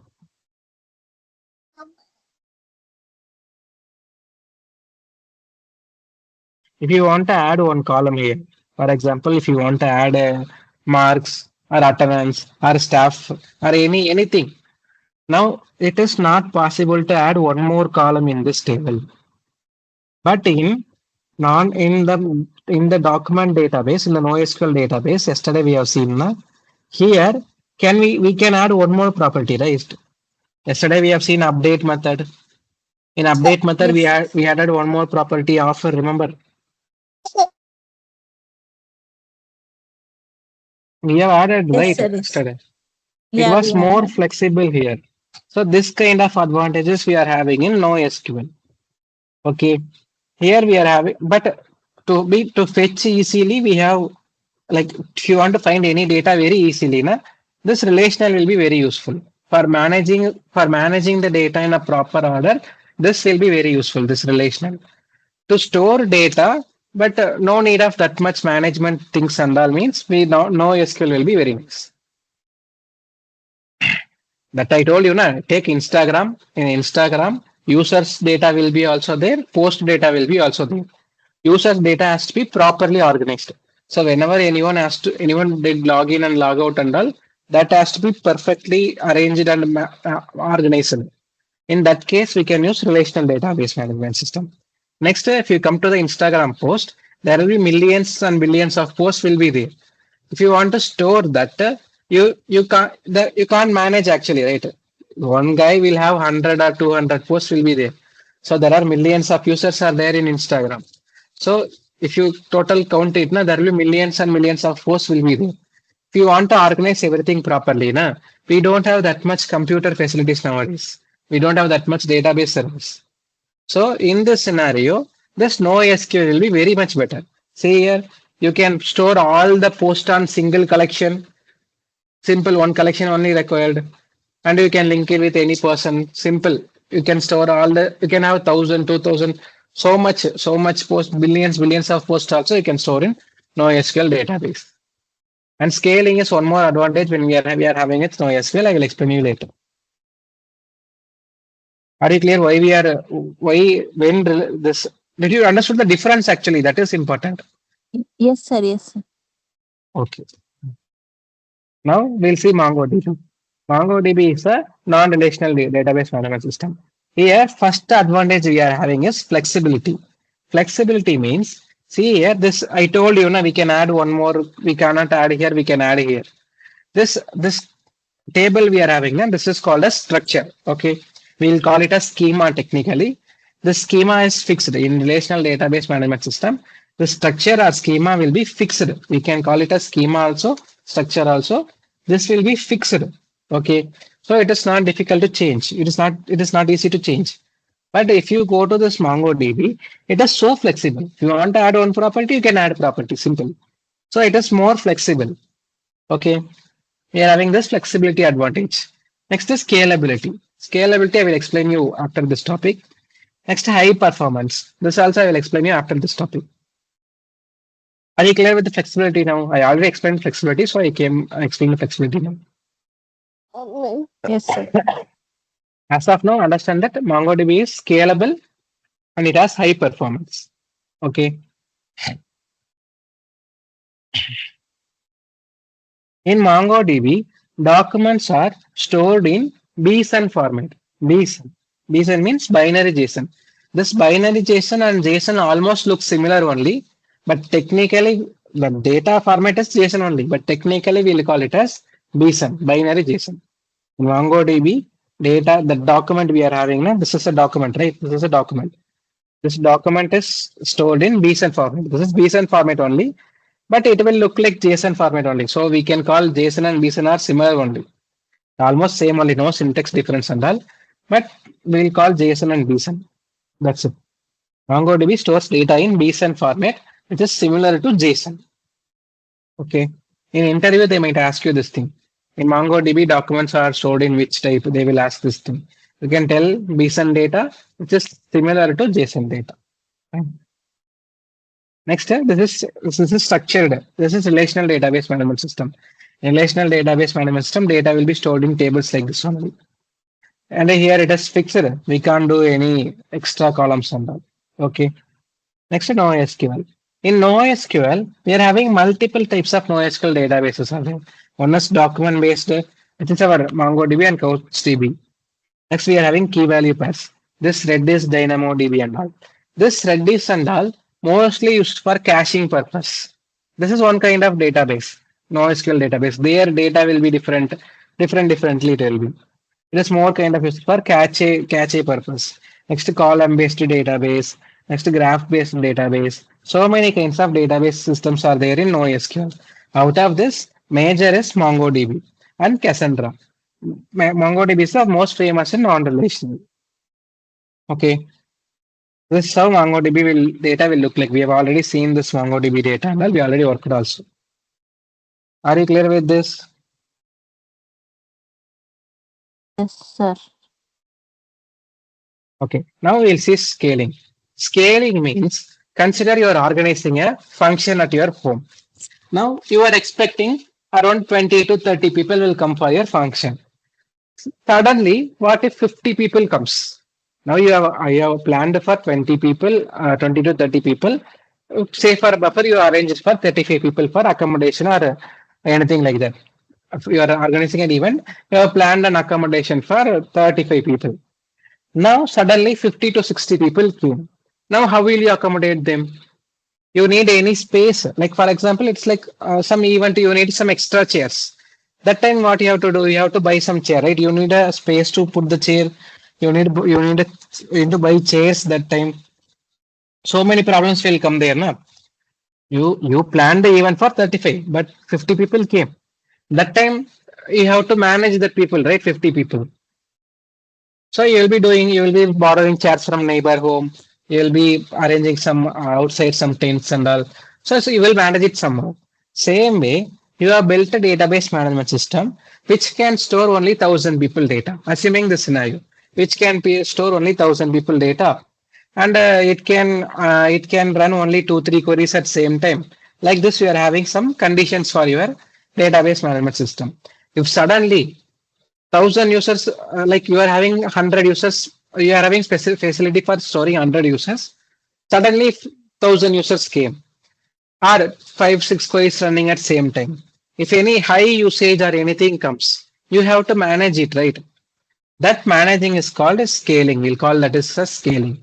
Scaling means whenever there is an increase in any storage that like number of users or number of processings, anything increases more than the thing you planned, that we have to do something to scale up we have to accommodate some things. That is called scaling. There you will accommodate chairs and all. Na? Same way here, you will borrow chairs and all. Na? Same way here, we have to do something to manage the users and that performance and all. That technique is called as scaling technique. I will repeat again. Scaling is a technique when a user, whenever there is more load comes or more process happens, which more than the things which are able to do, which are the things like more than its capacity. Like it can store 100 users and can run only one query at a time. Means if 1,000 people came and 2-3 processes are happening at same time, it has to balance it, right? It has to maintain it. That technique it is called scaling. Okay, there are two types of scaling is there: vertical scaling, horizontal scaling. Shall we see one by one? Did you got the idea about scaling?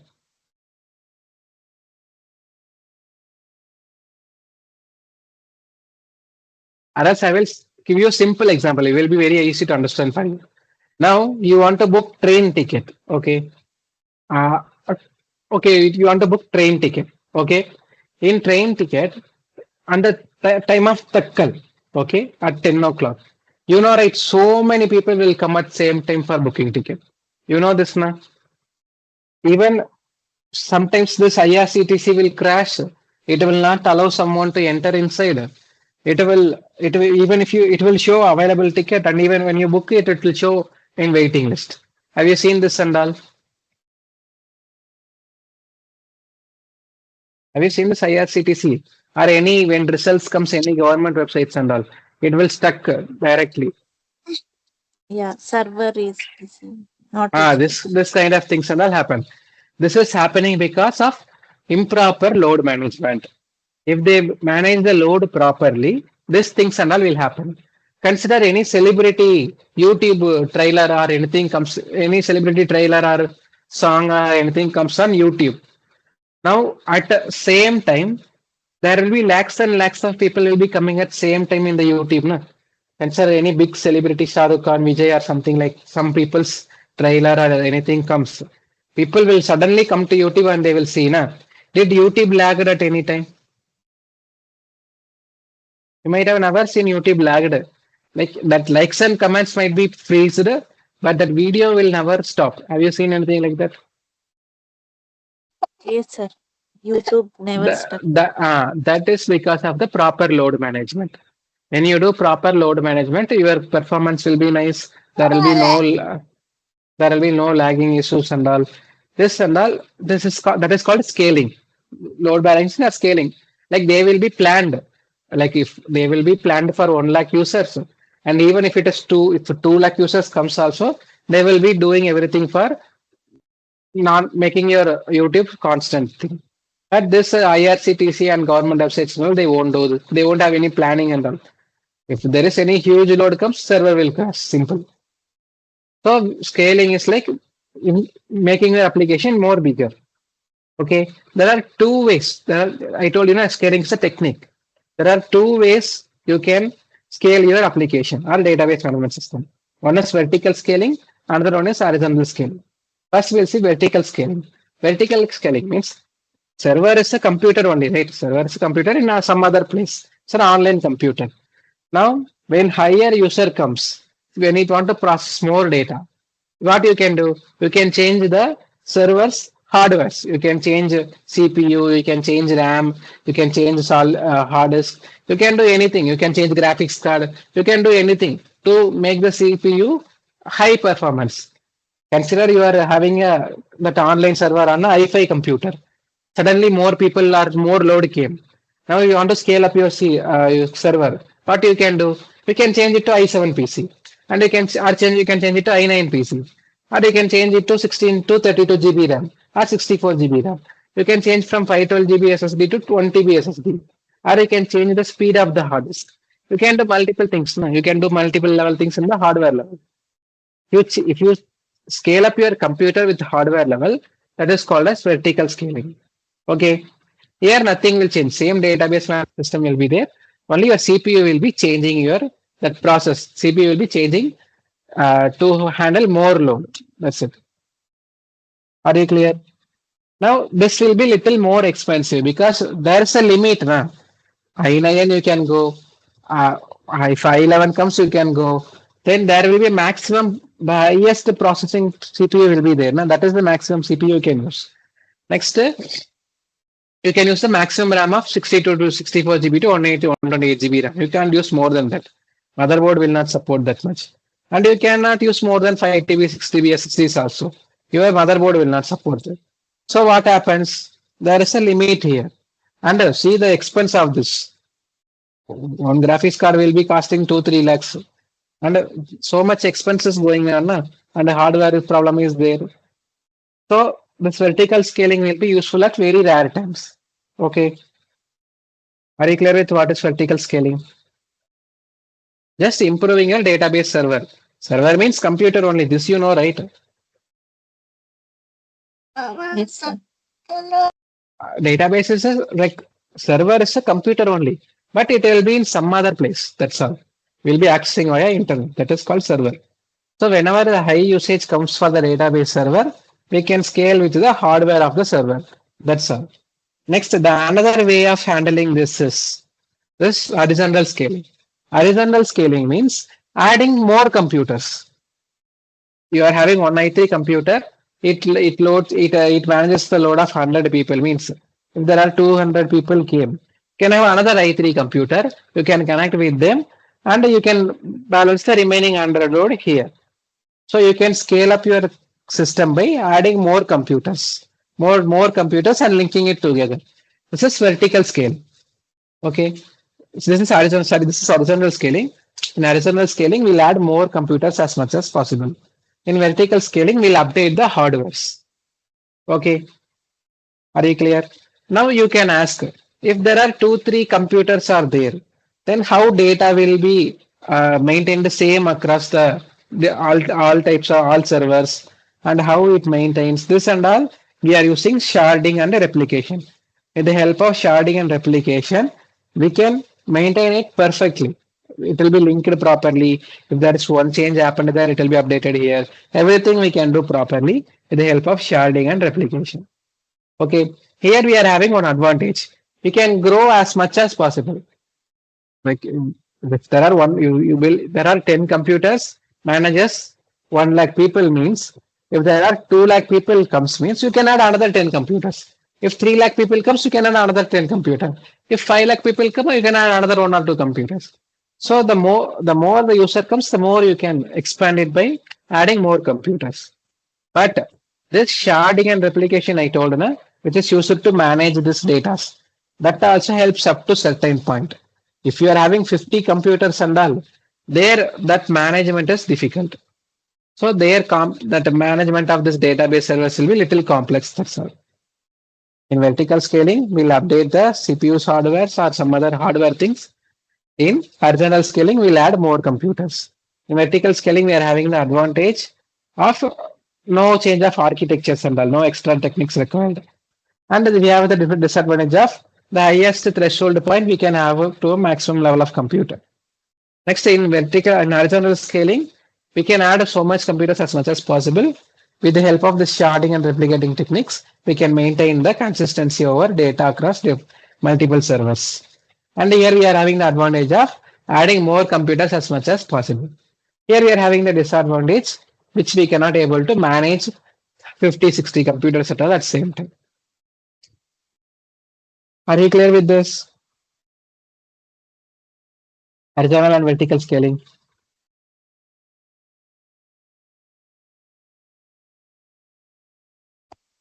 Yes, sir. These are just theory concepts.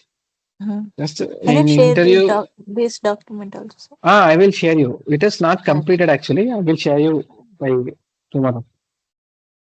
Yeah, okay. Sir. So go through these topics. Okay. Yeah. Next, I will show you which is used where, which is used where. Like first I'll tell you the uses. Now this scaling technique, this is used to prevent bottlenecks. Bottlenecks means when you are writing any query to fetch the data, That time, if it is not having enough space to process the query or if it is not able to manage the load, that time the scaling will be errorful. We have already seen these things. And next is the high traffic. I told you, in social media, like there are 1,000, 2,000 people came at same time. Or any, like take Amazon big billion, Amazon getting a sale and Flipkart big billion deal sales. When the sale opens, so many people will come for same time. Na? For example, this big billion sale has a huge discount for iPhones and all. So people will come at same time. That time the scaling will be very much useful. So the scaling is used for growing your computer into bigger level. Next, when we'll use these things? In SQL database, we'll be using vertical scaling. In NoSQL database, we'll be using horizontal scaling. Because I told you already, in SQL database, your data will be properly organized. There will be proper organization arrangement will be there. There, if you add one more system, it will end up in messy things. So vertical scaling will be better because your system will be there, your database will be there only. You are just changing the hardware, processor or graphics card or RAM, something like that. You are just changing the hardware alone. So it won't change the major architecture of the database. So in SQL databases, vertical scaling will be very much useful. For NoSQL databases, horizontal scale will be very much useful. For example, consider Instagram. If someone posted a post 20 years before, still it will be in Instagram only, na? That if 20 years before, not 20 years, 10 years, 10 years before one guy posted one post means, still it will be in Instagram. Now, today at this generation, in every second there will be 10 or 20 posts will be uploaded in Instagram. More than a 10 or 20 will be uploaded in Instagram. So they has to have more computer. Na? Simply they will do horizontal scaling for this NoSQL database. I already told you there is no need of there is no requirement for managing the Instagram post data and all. So they just can have one more computer, use this replication and sharding technique, simple. Along with this, they will do some other techniques also. I will show you at the last. That will be so much confusing. As of now, are you clear with this? The scaling.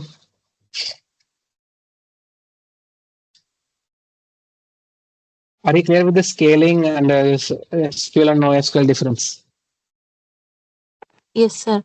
Sometimes in the Instagram, the Hmm. highlights will disappear after many days. So that No, will be after one disadvantage, day, I right? guess.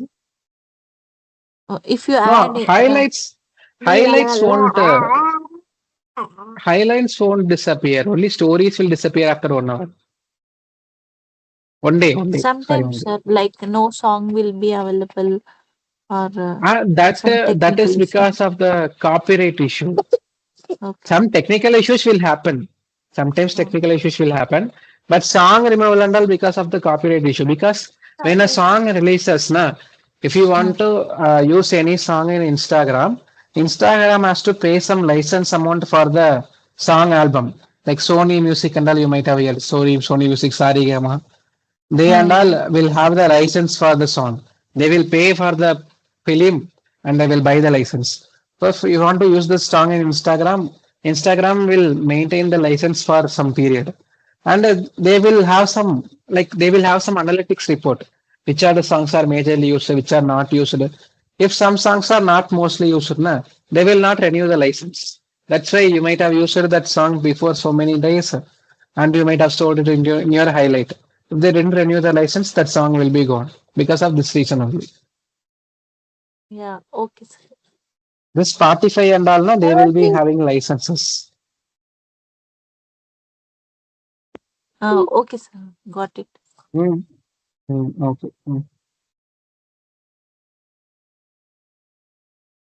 That's why if you post any Instagram story, it will be disabled after 24 hours.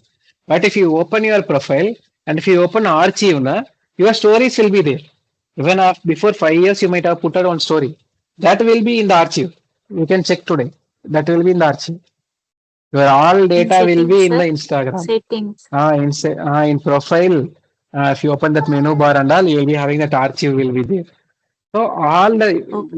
you might have had any friend in Instagram, you might have texted him something. All the chat history will be there.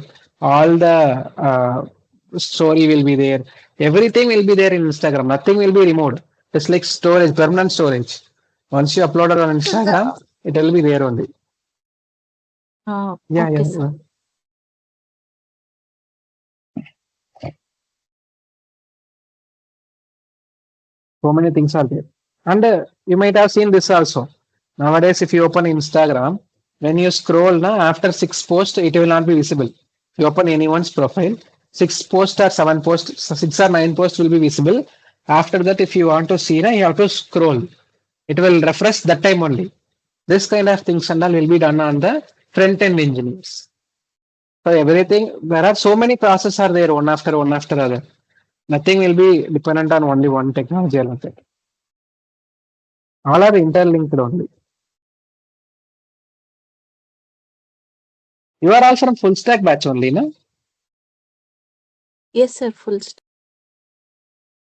That's for MongoDB Atlas. Is my screen visible?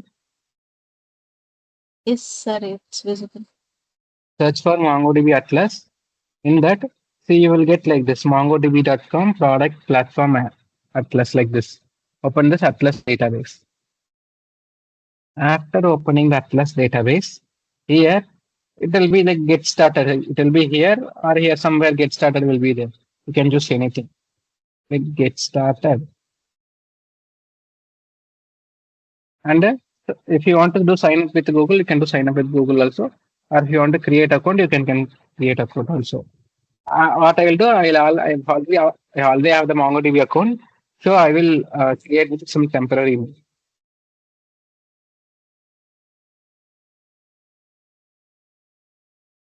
I'll use some mail to create account. You can use your own mail. I already have so many accounts in MongoDB, so I am just using this temporary mail alone. You can use your own mail. Simply, you can give it continue with Google also. Going to use this email. Yeah, your voice is breaking.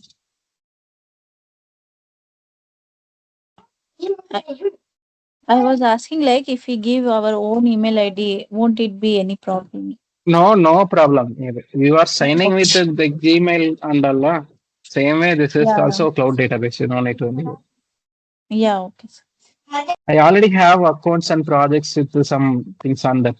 That's why I'm using some new temporary mail. Oh, okay. Okay, sir. Give any easy password. A B C one, two, four. I have a password given like ABC. I will remove the set. I will give ABC 1, 2, 3, 4, 5, 6, 7, 8. Yes, ABC 1, 2, 3, 4. Password is ABCD 1, 2, 3, 4.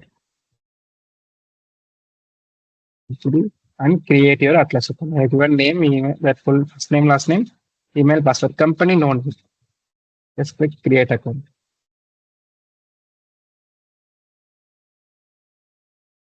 The password is too commonly used. Or else we'll use our emails usernames.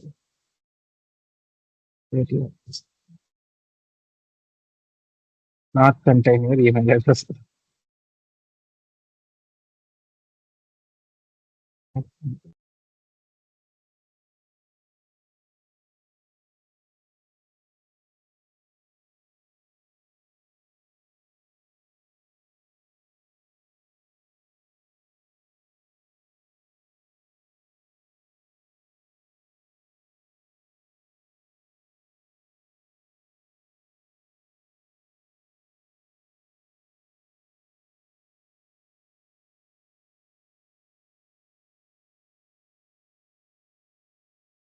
You have to verify the email.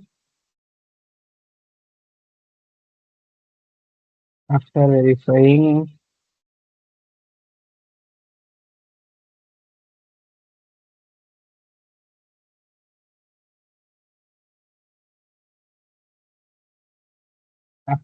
verification will be done.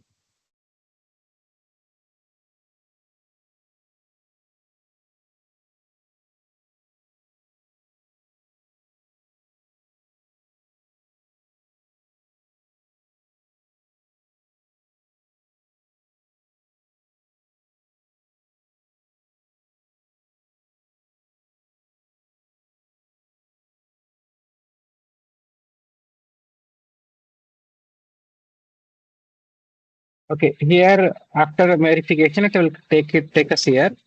No need to do anything. As of now, no need of multi-factor authentication actually. Okay, then use email itself. It is asking for multi-factor authentication. Give email setup. It's anything, whichever thing you are comfortable, I can use this. I'm giving this email only because it is a temporary account, right? So I have given the email.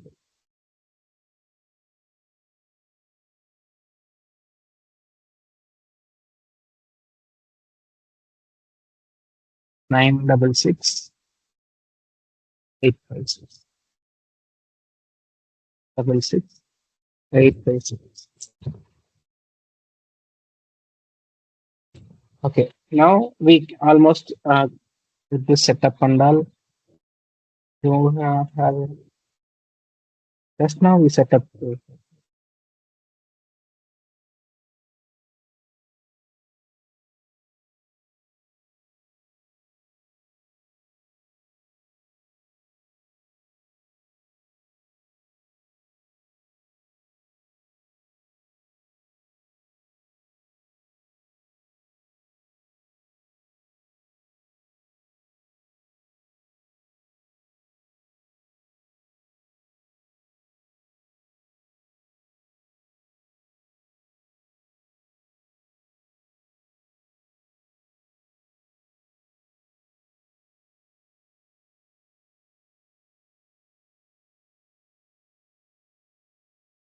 Okay, we set up this multi-factor authentication.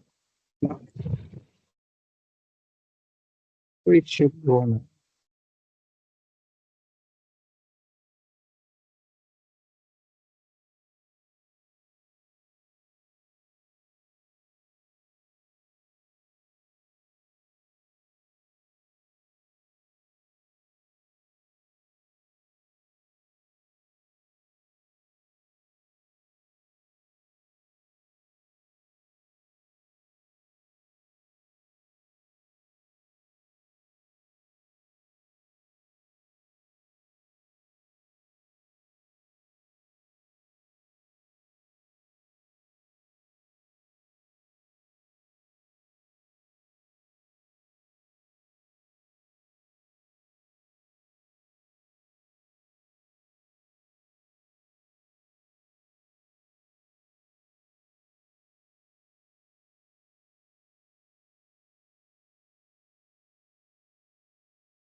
Finally logged in. You better do this Google sign in only. It won't ask this multi-factor authentication on all. You take just Okay, a sir. minute. Oh, just a minute.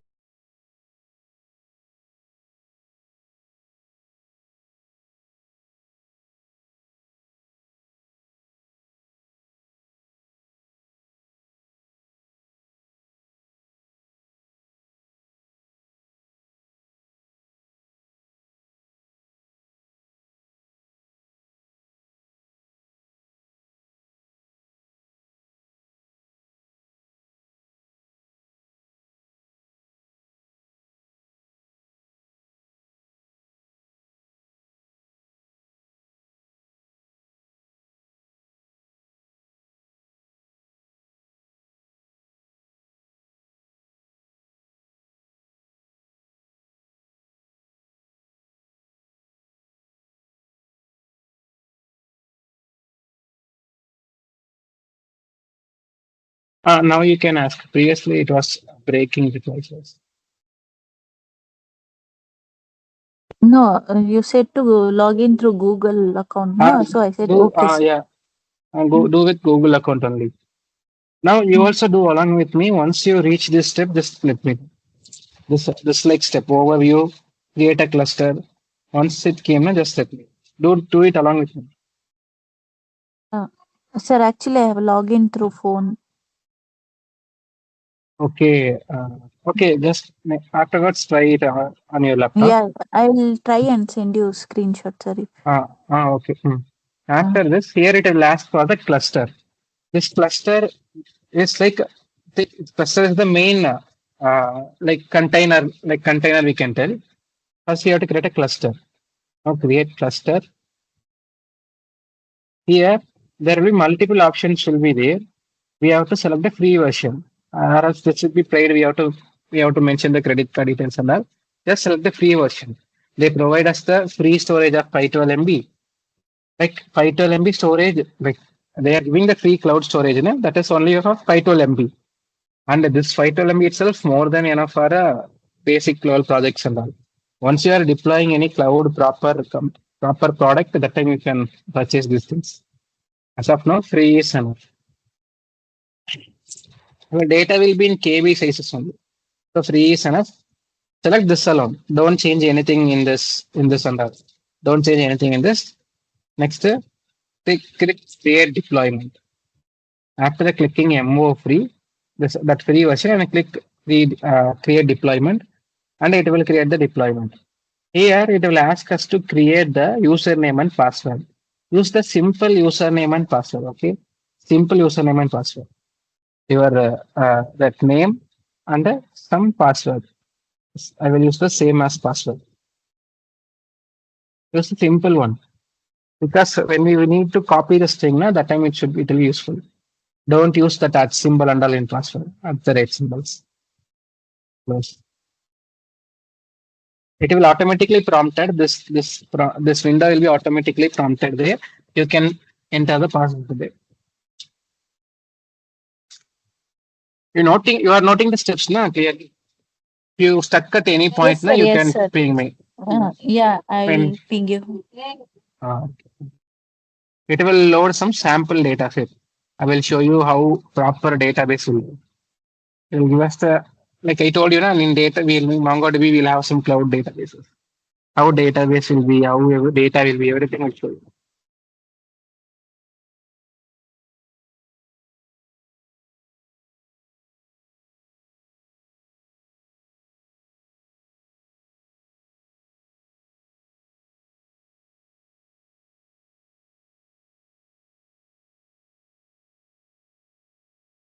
This only will take some little time, the sample data set.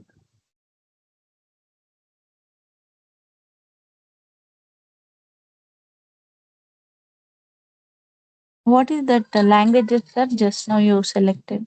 This here it shows application development. Na? Here it Hmm. will ask which one we are going to use. Which we can use this in multiple applications. This MongoDB. So it will ask us which Backend language. backend language. It will ask which service we are going to use. Mostly we'll be using this JavaScript Node.js only. So select this, and it will show us some connection string with this. This string is there, na? Something like this. Yes. So this only will connect the database. This connection string we are having, na? Will connect the Hmm. surplus database with this link only. Okay.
Can you see this? This is like a dashboard. Here we can see how many connections we are Yes, sir. using, or in how much speed the data transfer, how much storage we Mm. used out of the availability. Uh, Yes. Yes, yes. and some more things also will be there. We can check so many things in this. It is like complete enterprise level product. Mm. If anyone we use, it's enough, no, sir? Like, Any should one we is use enough. all? But when you are using when you are building any applications, na, that time you Mm. have to use the database. If you are using local MongoDB campus, na, you have to Mm. again deploy that MongoDB campus to some cloud. You have to transfer that cloud to some other storage when you are deploying your application. But when you are using Okay. this cloud-like databases, again you don't Mm. need to deploy it somewhere. It is already cloud only. If your usage is small, you Okay. can use the free version. If your usage is more, if your data storage will be more, means you can buy the paid version. Simple. Yeah, okay, sir. I guess some collections will be loaded. We will check what are the collections are loaded.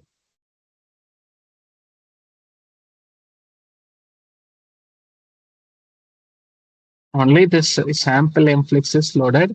That also not fully loaded. There will be so many collections will be there. This sample influx, na, it is the database. Inside the database, they are having two collections. One is comments, another one is status. See here, we have this details. Na? These are the comments. Like this is the person who posted the comment, his email ID for the movie, and the comment he posted and the date. And then we have the theaters list also. This is also not loaded. It's loading actually. See the location of theater ID, location, address. It is an object further. If you open some coordinates, will be coordinates alone there. Theaters, multiple theaters list is there. So many data will be there, but it is loading. This how your database will be. One database will be like this. Inside multiple connections will be there. Inside collection, multiple documents will be there. Everything will be same only, sir, from local and this Atlas. That the database Mm. architecture is same. But Okay. in this MongoDB Atlas version, we'll get Mm. everything. Like we'll get this dashboard and this real time tracking and all, and Mm. this collection, this some metrics and all, and so many advantages we are having. See here, we can monitor the performance of the thing. We can we are having this like complete enterprise level product. They are selling this Oh, as their product as some. It's their main revenue source. So everything you will get here. Some are limited to paid version. Most of them will be limited to paid version. But when you are practicing this full stack development, na, that time you need to you will be attached. You will need to link some databases. That time you can use Compass. But in case if you want to deploy the project which you practice, na, that time you can't use that local Compass database. You have to deploy it to some cloud. So in that scenarios, this Atlas will be very nice. got it, sir. Got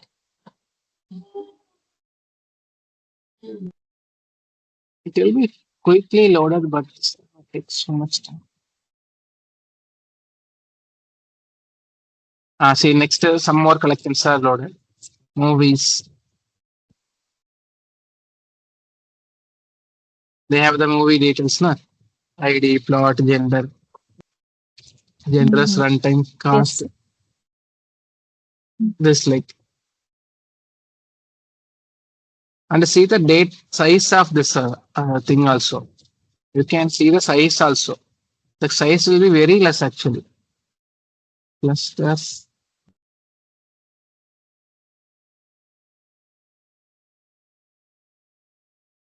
At those last, collections. data size.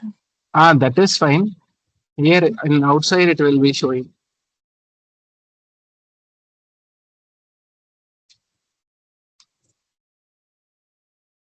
See here it shows. how many documents are there, how many size it consumes. See here, there are 41,000 documents are there, which means 41,000 comments, 41,000 comments, and it stores only 11 MB. It occupies only 11 MB storage. That's all. 41,000 comments. Next, 3,483 movies list. It occupies only 52 MB. And it is very less size, right? Very, very less size. Yes, sir. There are Yeah. 16,523 movies list, 1,500 theater list. Everything occupies very less storage. That is the advantage we are having in this NoSQL database. Likewise, so many database will be there. Everything will be rendered after some time. And now only we given this create collections, so it will take some time. This is how Atlas will be. And in the side panel, you see backup, database access, network access. There are three things are there. In the database access, you can manage the access of the people who are using the database. Now this Ina had 230 is the user who is the admin for this database, complete database. He can do anything with the database. You can add a new database user here. For example, if you are doing group projects and all, that time you have to give the access of your database to someone. That time you can create an user with this username and password, and you can developers will be there. They might be requiring your access for the database. That time you might don't want them to may change something in the database. In that scenario, you can create a new database user and you can pass this role. I will give here. I'm going to give a test user. Okay. Test password also test. Okay, test is the user and password. Now I'm giving the role of read only database. Next, click add user.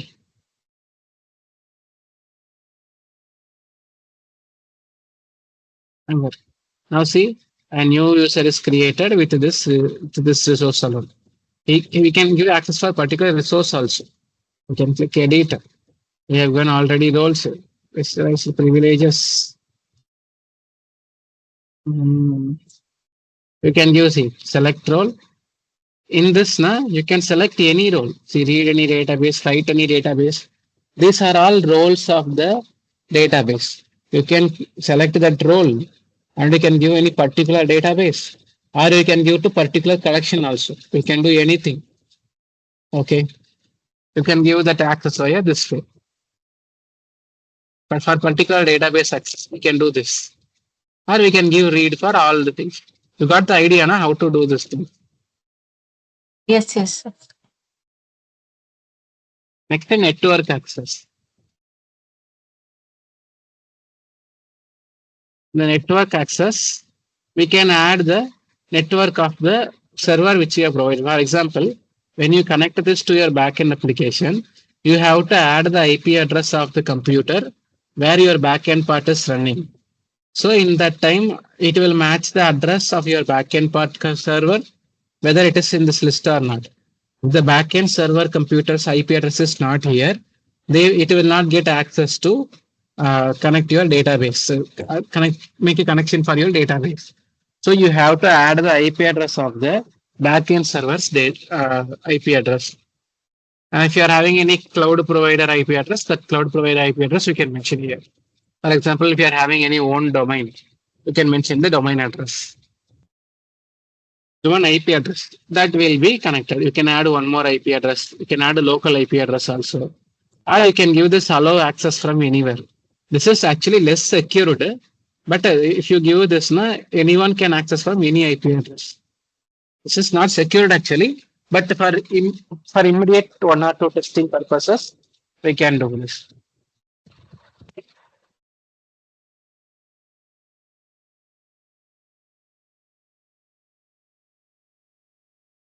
Here also, we are having this triggers and all. In SQL, we are having some triggers, stored procedures and all. We are having the same, this MongoDB also. This is a little advanced. We'll see that later. No needed now. This much details. Now. So now you know how to connect database. That I told you now how to connect database. You open the overview of the cluster.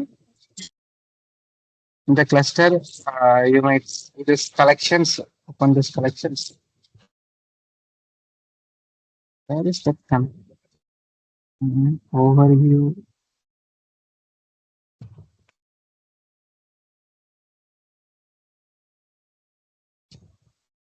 Here, can you see the connect button? In cluster overview, connect the click this compass, this click this drivers. Click drivers. In the driver, the link will be there. You have to copy this link and you have to connect it. That's all. Connect what, sir? Connect When you backend. are yes, general of course we have to connect with backend. Listen, in this NoSQL MongoDB database, na, we will never use it as standalone database. We never use MongoDB as a standalone database anywhere. Anywhere we won't use it as database management system. This MongoDB will be used only with the application, any application. Like it can be e-commerce or any application. In the backend Like part, we will Java. connect it. Java also you can use MongoDB, but people will use only Postgre or MySQL in Java. In this kind of Node.js and all, they will be using this MongoDB because we can. It is like we can use this MongoDB for Java also, but it will be giving more performance on the this Node.js only. Node. Hmm. Okay. Node.js will be more compatible with this MongoDB, and Java will be more compatible with SQL. When you are free, once you created this account, just go through this complete platform. And Yes. if you are having any doubts on this, you can ping me. Yes. And I Yeah. guess we are I'll having ask. next class on Monday only. Yes. Hmm.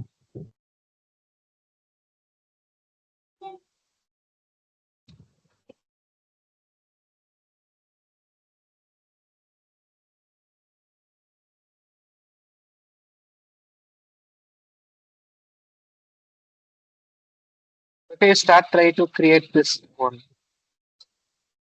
Yeah. Okay, sir. I'll create and I'll ping you Hmm. if I am. Okay. Is there only you are in the meeting or Only I am there. Why others are not joining, sir? I don't know. Only you and Sangeet were joining to the first day. Some more people were there. Hmm. And after that, Sangeet and you alone were here. Remaining, they are not coming. Okay, sir. They might be busy with some other works Hmm. Okay, sir. because I'll try. everyone is switching careers. Everyone is switching roles now. So they will have Yes, their sir. previous office works also. So they might not Even have I bit of have time. my school, sir. I'll run my school. It's in Malur. I go for school there Hmm, and I attend okay, all these classes. okay. Okay, if you want, you can leave. Just go through this, then you can ping me. Yeah, sure, sir. Ah, And if I have doubt, I'll text you. okay. If you want, you can leave. Yeah, okay, sir. Bye.